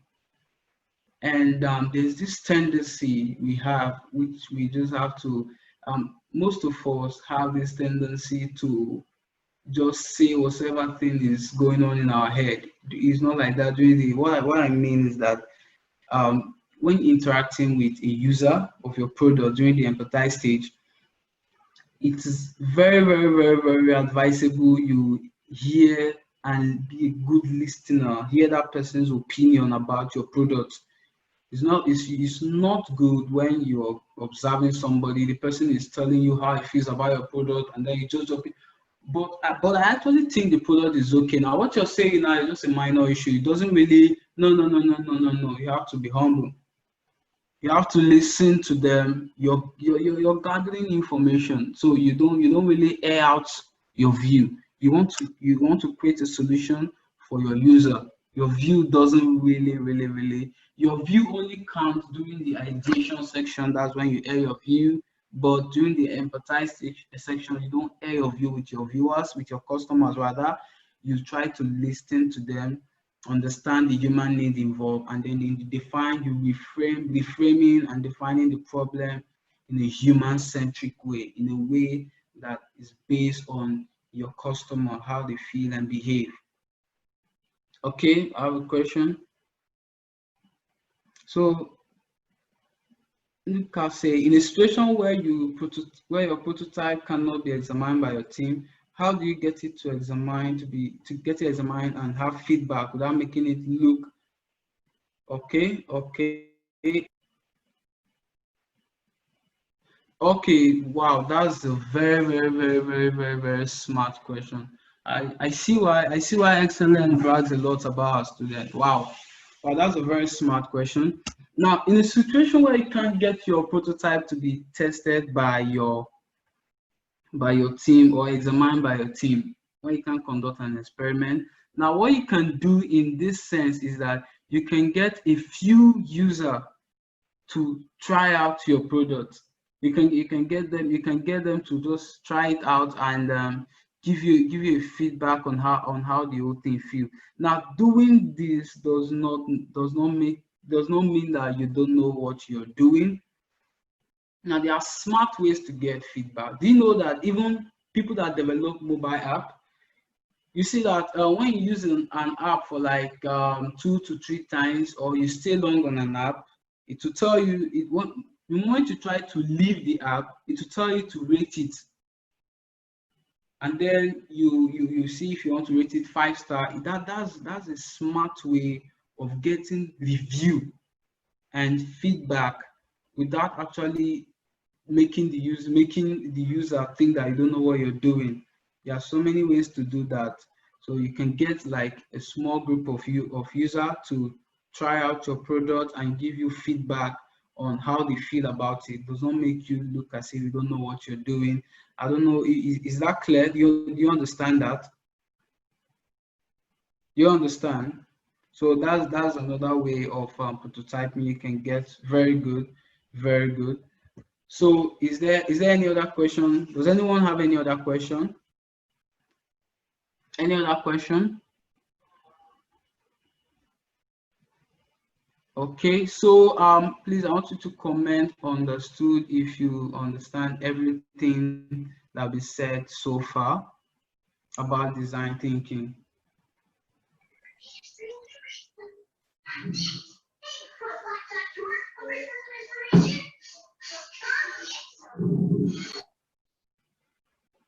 Okay, that's fine. That's fine. So I'm really excited about taking this webinar, and I hope you guys get the most out of it and apply the design thinking process into your business, your organization. Thank you, thank you. So it's a very wonderful process. Study the design thinking process, know how to apply it. It can cause a very tremendous change into your organization structure and helps you relate with your customers more better. Thank you very much. Thank you very much. Again, my name is Isaac. Thank you very much for the time. Thank you. Thank you so much, Isaac. We really appreciate. Wow, this is so good. I hope everyone found it so good too. So we're going to head over straight to Mr. Kainde so that we don't spend so much time. And this part is very, very interesting.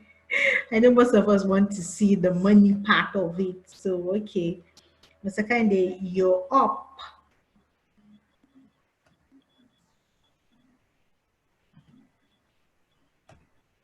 Can you unmute? We can't hear you.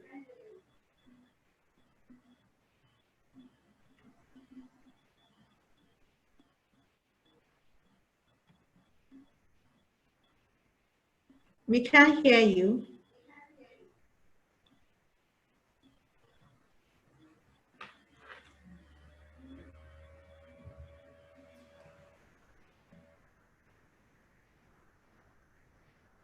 We can't hear you. You're muted, but we can't hear you.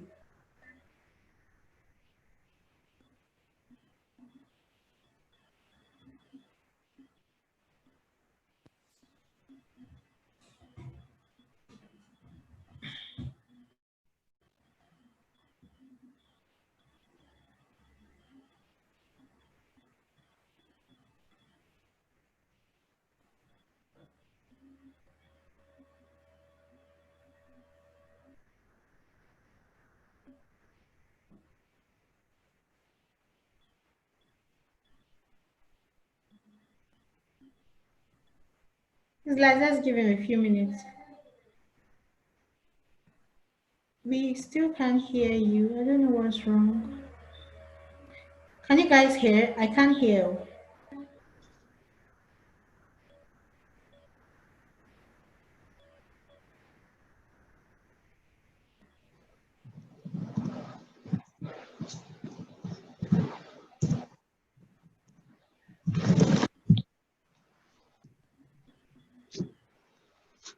Okay, I think we can hear you now. Can you hear me now? Yes, yes. Oh, thank God. Hi guys, good evening. I'm so sorry for the issues. So my name is...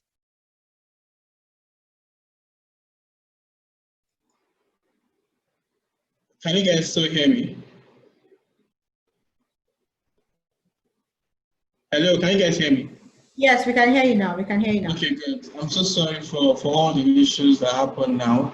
So my name is Moreno Kende, and basically my job is very simple. The previous speakers have done quite tremendously well in shaping your understanding of design thinking, the aspect, how to go all about it.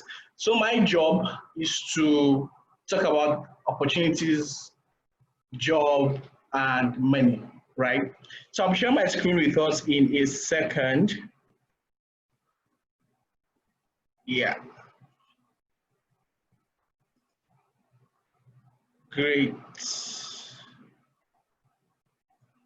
Can we see my screen? Can you see my screen? Yes, yes, yes. Good. Yes. Okay. Fantastic. So let me just try and project. So once again, my name is Morino Kendi, and I work with CC Hub as the project associate and also a human-centered designer. During the course of this webinar, my own part, I'll be using two words interchangeably. I'll be using design thinking and human-centered design. Now, these words, we can say they are quite similar, so I'll be using them one at a time. Are we good? Can we chat in this chat section if we all are following, please?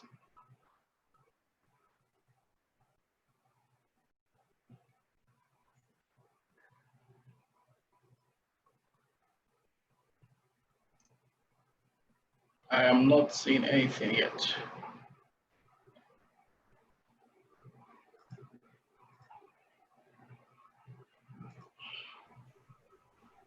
Just Hello? go up, check your view options. Then, yeah, Okay, we're following. Go up, check your view great. options, and click that. Okay, fantastic.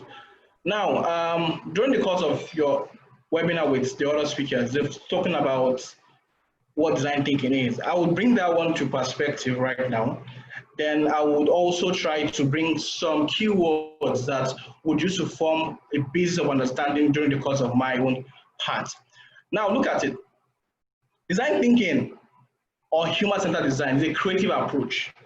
What it means is it's a way of solving problem with innovation, right? It's creative, out of nothing, trying to make out what something, right? Now, these aspects starts with people you are solving with and ends with them. By the end of your process, you create what? Solutions to solve their need. Now, these needs or these solutions are tailored, more like a bespoke. So you want to sew an outfit. You can't just say you go to the market to pick any outfit and you presume that it's going to work, right? It's not going to work. You might have ideas in your mind that, okay, this is my shirt size, my trouser size, so it's bespoke. So when you're solving problems for your end users, your customers or your clients, it must be bespoke because everyone has unique challenges. We have unique what? Problems. Now, these are keywords we have here. Approach. It's a stepwise process. If you miss one process, it's off. So you need to have a stepwise process in mind when you're doing what? Design thinking or what? Human-centered design. Problems are everywhere, right? In business, in politics, governance, healthcare, everywhere there are problems. And people buy or pay out of problems. They don't pay into problems. That's why people would give out their hard-earned money to what? To do laundries, for example, to do catering, to buy cars, to buy Lamborghinis, because what? They're trying to what? Pay out of what? A problem. Of course, the problem you are solving are for humans, people, black, white, Caucasian, Indians, anybody and everybody. They all fit into this bill. The fourth one is design. You are building from scratch. You are building from start to finish. And it's a pattern or it's a stepwise process. And the last thing is solution. Is the solution creative? Is it sustainable?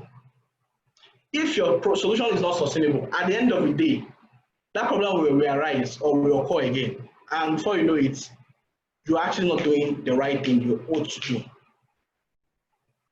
Let's move on. So what is the state, right? What is the state of human-centered design or design thinking in Nigeria? Largely, the concept of design thinking is unappreciated in Nigeria. Let's say in Africa. It's not a new concept in the world, but in the Nigerian space, it's a new concept. So people are trying to understand it from, well, for what it is. Second thing is we have barely 1,000 competent professionals across the country. Some people who say they are design thinkers or HTD guys because they have taken courses, they have taken or they just understand it on the surface level. But in the real context, there are barely a few people that can actually do that across the country. So there's a large market for this, in essence. There's a very, very big market for this. Brands, organizations, companies do not see the benefit of design thinking or HCD in their work of productivity. So whenever you say a brand, or just check companies and find out if there are people that are called design thinkers or HD guys in the company. You find out it's very rare to see them have one or two persons do this kind of job in the organization. There are problems, right? They have problems in the organization, but it's hard for you to see one person that is actually doing this job for them because they feel that there's no need, in essence, for this kind of people. Now, the best approach I would say is pick a career path unique to your skill sets. In design thinking or HCD, it's a concept, right? But there are specific areas you can go into. So for example, if I'm someone that is so good in content development, like I can really write very well, I can pick a path in content strategy. So I understand content development from the design perspective. If I'm good in marketing or sales or finance, I can pick unique paths in this area. So because I have the unique skill set in this area, I can just coin it and have that design perspective as a base, and I go. The third one is constantly speak about your work. No one would sell you best. No one would blow your trumpet for you than yourself. People can know you, they can know what you actually do, but they can't really speak so well as the way you speak about yourself, right? So go online, utilize your social media very well, speak about what you actually do very well, which is what? Design thinking. The jobs you've done, for example, you might not even tell the full length of the job. You cannot even, I know some people, when you do some jobs, you sign NDA, non-disclosures. You might not talk about it, but you can give them an understanding of what you actually did for a client. Now, if you work for the likes of an Andela or an MTN, and you worked on probably on their products that was faulty, right? And it's now making sense. It's now having the right traction it should. And you speak about it probably on your Twitter or your Facebook. Brands alike will see you as an authority in their line and they'll reach out to you. It's simple. Brands will reach out to you. So people that utilize their social media so much very well, so daily or weekly, they post content, they post things surrounding what they do. Over time, there is this aura of authority around them. They have this confidence, and the next thing that will happen is whenever there are jobs or gigs, they reach out to them. Simple as that, right? The last thing is make conscious effort to reach out to choice places of work or brand. So if you want to work for a Nike, Nike is a global brand, but you are just in Nigeria, right? The best thing is don't wait for them to reach out to you. You might not have gotten to see whereby people still start talking about a trend so much, but you can reach out to them, tell them what you have done, see a problem in their processes, their products, their services, and give them a perspective to solving it. Now, don't feel shy to share that part of yourself. There's a saying that if you give some, there's still more remaining in you. If people see value, they will not stop until they get the value, right? So these are best approaches to solving the challenge of the state of design thinking in Nigeria. When you do this, more people will know about design thinking. It's going to be easier for you to just talk about what you do, and people just really gel with you at the pace you're talking about. So moving on, then these are some career paths in design thinking. People will call UI UX. UX is what we call user experience designer. So whenever you open an application, so let's say a GT Bank application, for example, and you open it, the feel of that application, the way it's fluid, you don't need a manual to read it or to understand how to open an application, right? That is UX. And these are career paths for design thinking or HTD. We have programs management, project management, content strategy, product manager. These are UI guys. So the applications you use, the Zoom application I'm using right now, that we all are using, someone designed it. Someone felt that there's a problem of having to collaborate, to meet, to discuss. There's a major issue. So how can we use the platform to solve that crisis? And hence they built this one. It's solving a need, solving a problem. We can share a slide, you can listen to me, I can be visual to you. And as simple as that. Very, very, very simple. Globally, so this is not Nigeria, right? It's in dollars. Globally, the salary structure is $81,000 to 117. Now, this shows you that these guys are highly paid. So do the math and convert it by 440 or 450. Then you can divide it by 12 months to know how much you earn per what? Per month. And when you are an HCD guy, you can either freelance or work with organizations. You can either freelance or work with what organization. It's quite very, very, very easy. Are we all following to this point?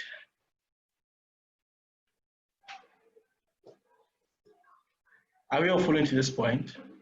I'm still trying hard to get. Hello? Yes, we are. We're following. Yes. Okay, I'm just trying to where the chatbot? I don't know where it is. Everybody say yes. Drag Okay, the view option to your screen. And, okay. I still have not seen, but I'll still continue. Okay, cool. Coming. Now let's move on. Let's look at the Nigerian context. So before Corona, right, and after the pandemic. So we're talking about jobs. So let's talk about the context of jobs in Nigeria before and after. Before the pandemic, jobs are like they're hugely based on human interaction. So you go to work, you meet clients, you discuss, you close. That was before.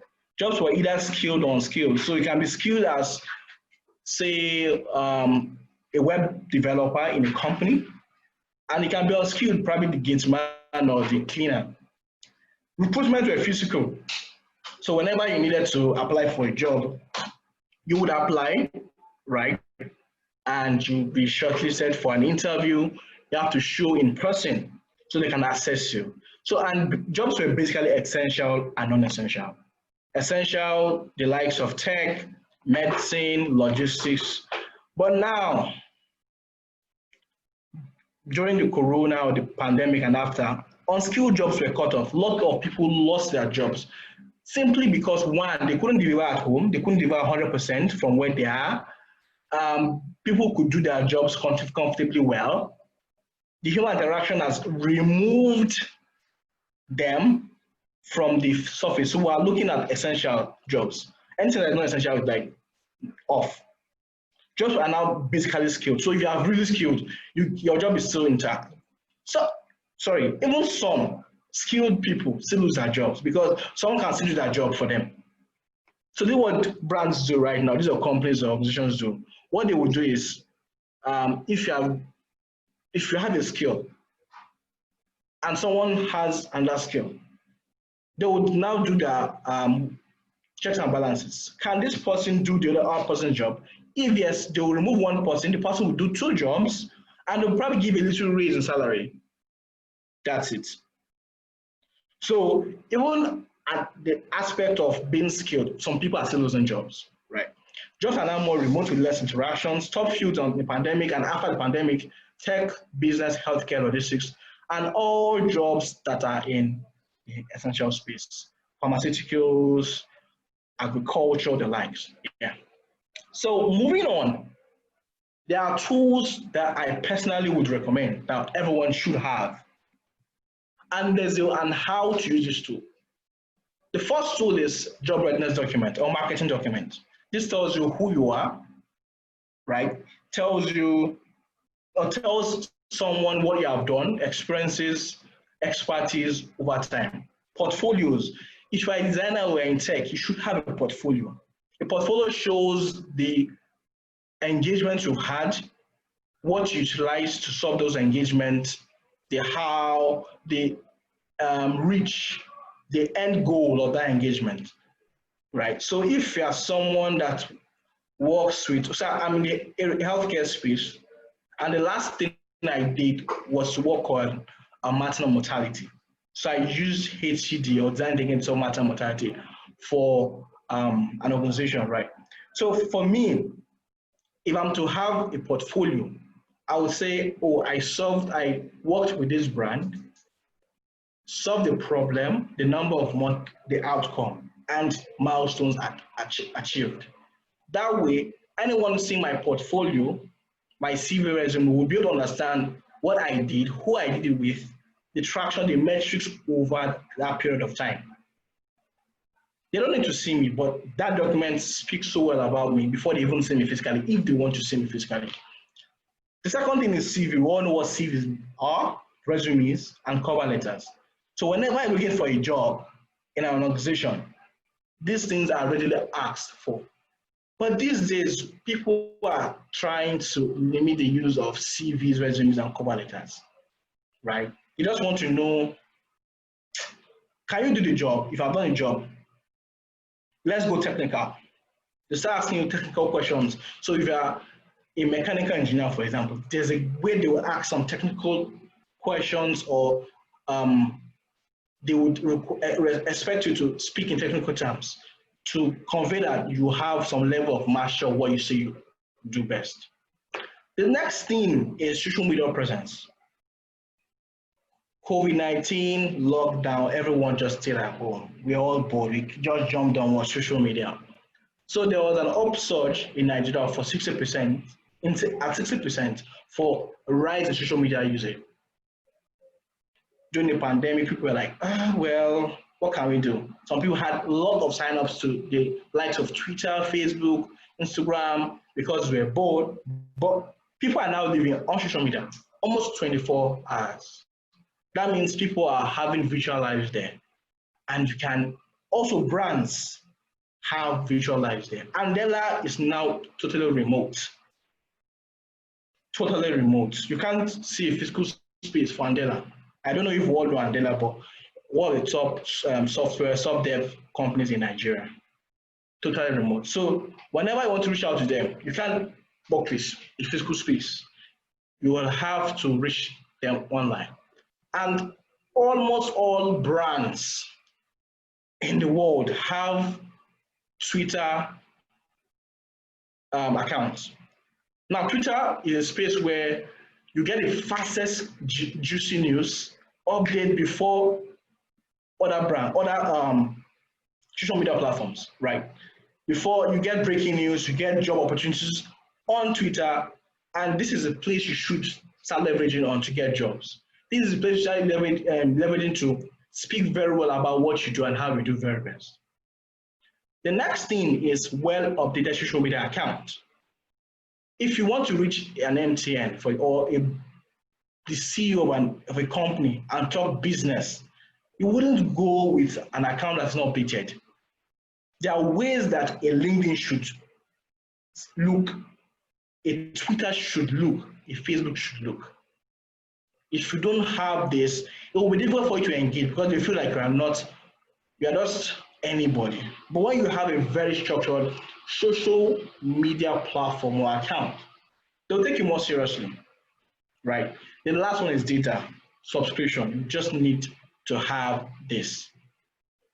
Good. Now let's look at the how. I don't know the level at which we all are with design thinking. Some of us are just getting to know it more better over time. And as such, it will be hard for us to have gigs or experiences to talk about. The very first I would say is when you have the knowledge, volunteer for pro bono. Everyone loves free. Pro bono means free. Now, the reason why I would say it is because when pandemic, right, people are skeptical about getting new people to their companies, organizations, because one, they might not see the need. So it's just like a trial method for you. And people love free things in the world. People love free things. So when you say, oh, I want to do this stuff for you for free, people will say, oh, nice, fantastic, let's try, right? Now, if you have to try someone, or they try you for 3 months, at least a normal gig or normal job should start and finish in 3 months at the barest minimum. And as such, you can have something to show that you are doing something in design thinking, or you use design thinking to solve. So volunteer first, successfully deliver, then add it to your CV, resume, and portfolio. You can take 3, 4, 5 gigs at a time, since you're not fully committed to an organization. So you can have like 3 or 4 gigs you're working with the next 3 months. So that means you have 4, what's the word right now? 4 jobs or 4 experiences to talk about on your CV or your portfolio. That way, whenever someone says, please show me your portfolio, I'm not saying, I don't have something to show. You have something to actually show that you have done this. The next thing is utility of social media. I keep on saying it again. Everyone is jumping on social media, right? So the best method, the best way to actually reach out very well is social media. Just utilize them very well. If you're using LinkedIn, you use LinkedIn very well. By using Twitter, so for me personally, I use LinkedIn very well. I use Twitter. Sometimes I use Facebook. Those 3 for me because of my work. The next one is utility of social capital. When we say social capital, what do we mean? We mean friends, family, people that know us personally. Now, these people in the financial world, we call them fools, because when you reach out to them for money, they're almost certain to give you, they're almost likely to give you money without asking too many questions. So they believe whatever you say. And these people can refer you and they can boast so well about you to anybody. That, my brother, my cousin, my this, my that. She's very, very good. So these people are like foot soldiers for you. They'll speak well about what you do, your products, your services on any platform they can use best. So for example, if you are a brand strategist or a content strategist, for example, or a UI or UX designer that utilizes design thinking or HCD, and you have a graphics, these people will easily, right? These people will easily post graphics for you on their social media pages, WhatsApp, Twitter, anywhere, and you can get engagement. So once a friend or a social capital person sees or shares it, another friend of that person would feel like, since this person shared this thing, I mean, it's a real stuff. Let me engage this person. Let me engage this brand, this person. And before you know it, you have gigs, you have jobs ready for you month in, month out. The next one is making cold calls. What do I mean by cold calls? Prior or before now, you would see a brand show broadcast or advert for certain roles, right? But these days, you don't wait for the roles to come. You don't wait. There's no time to wait. All you need to do is make up your mind, get to write like 10 brands you want to work with, 10 brands. Do your research on 10 brands and see how you fit. See how you fit to these 10 brands. Then craft your job readiness document, see your portfolio. Craft them, your cover letter, craft it specific to them. So we have MTN, Glo, Airtel, 9Mobile, and the likes. Craft each CV, each portfolio, each resume to fit them. Now in your cover letter, craft specific things that I want to talk about, the brands. Don't use one for all. Never use one for all, because it's like a mismatch. It's not matching together. Please, so do that and send. Reach out to them through their social media page if possible, their email address. And there's one thing, if you are very good, you are good. And if you are good, they would want to have you. They might not have space for you, but they want to create a space for you because you have value to give. they may not have space at that moment, but they'll tell you, we're going to reach out whenever we have something like this. So you're having one leg in, one leg out. And people get this. The most juicy of opportunities are not spoken about. They don't even advertise. They just say, do you know someone can do this? Or they will just leave it blank. And when someone pops in, you just slot the person and that's it. And that's how bigger engagements keep on coming from certain people. The next thing, I've said is social media also. Jump on Twitter, jump on LinkedIn. LinkedIn is the most serious platform that talks about business, job opportunities, collaboration, right? This LinkedIn is super, super important. I hope everyone do have individual LinkedIn accounts and Twitter. I know these days, as millennials, we want to use social media for fun, but well, we can, but let it be mild, because social media is a reflection of who we are. You can joke on probably your WhatsApp, right? So the places don't joke super well, because whenever you try to engage off these accounts or these platforms, people will try to review what you have been doing before. So if you have realized that joke so much on Twitter, for example, and you are trying to poach, say, Dangote Group for one of their roles that was publicized, and the person says, reach out to me immediately or by DM, they will answer you, but they will go and check who this person is. So the way you structure the persona you give off social media is super important. Yes, so at this point, I don't know if I have any questions. If I do, let me check the chat.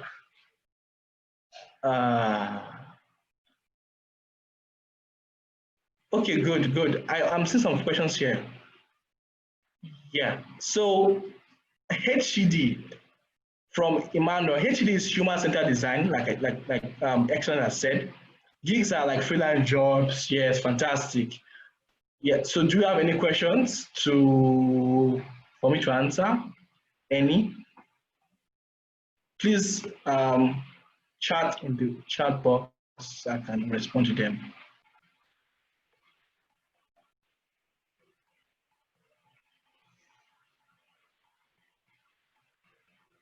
Hello?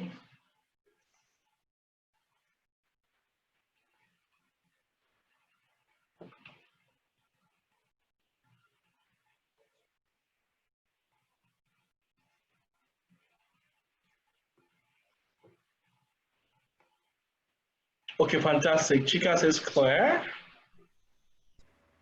Good. Any further questions on jobs?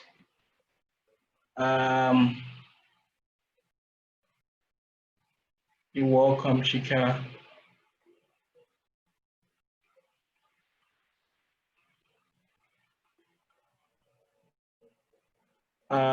Excellency, on mute. Okay, thank you so much, Kende. Wow, what an interesting session. Thank you. Thank you. So you guys have any questions? Like UA students? Wow. Really? Please do ask who I beg. Everything is clear. Fantastic. Okay, so this is fine. Thank you. Some people joined late, so there's going to be a replay, and I'll give you access to actually see them. And Kende, it's fine for them to ask you questions, right? Yes, please. Okay, so I'll leave his email alongside the video replay. So if you have any questions for him or Isaac, I think they're very, very accessible. So thank you to everyone. Thank you so much. Excellent. Busy schedule. Thank you. Thank you. Thank you very much. So thank you, everyone. Thank you. Do we have any question generally from all we've done so far? I think everybody's saying the same thing about the power of 10, writing your customers or your target clients and then working with them directly. You will hit the sale easily than just leaving it open to just anyone. Can we have access to your social media account, social media handle? Of course. Kendi, can you just share your social media handle? I think that's fine. He's a LinkedIn king. So I'm doing that right now. I'm typing. okay, all right, so that's fine. So if you have any questions, it's fine to ask, and I want to see results. I want to hear I've hit my first, second, third, fourth, fifth clients, and I hope we apply all of this. So you can watch again. So while you're watching, you take pauses where you need to pause and answer the questions and then apply. So thank you guys. It's been a long night. Almost, I think this is almost 3 hours. Wow. I hope we had value for our time. Do we have value for our time? Let me know in the comment before we wrap this up. Did we have value for our time? Okay. Oh, thanks, Janesh. So, oh, okay. Thank you, Chika. So others, I just want to hear from you. Did you have value for your time? When you want to replay, I'll let you know. To be on the learning management system, and I will give you access. Of course, outsiders can pay for the replay to watch, but you would have the access. And of course, and the Canva tutorial for free. So you have the access on our training site, so don't worry. Yes, Emmanuel, so sorry about all you had to experience before you got in. Really sorry. Don't worry, watch the replay and it will be clear. So thank you so much, guys. It's 8 o'clock. Have a beautiful evening and thank you for tonight. Bye.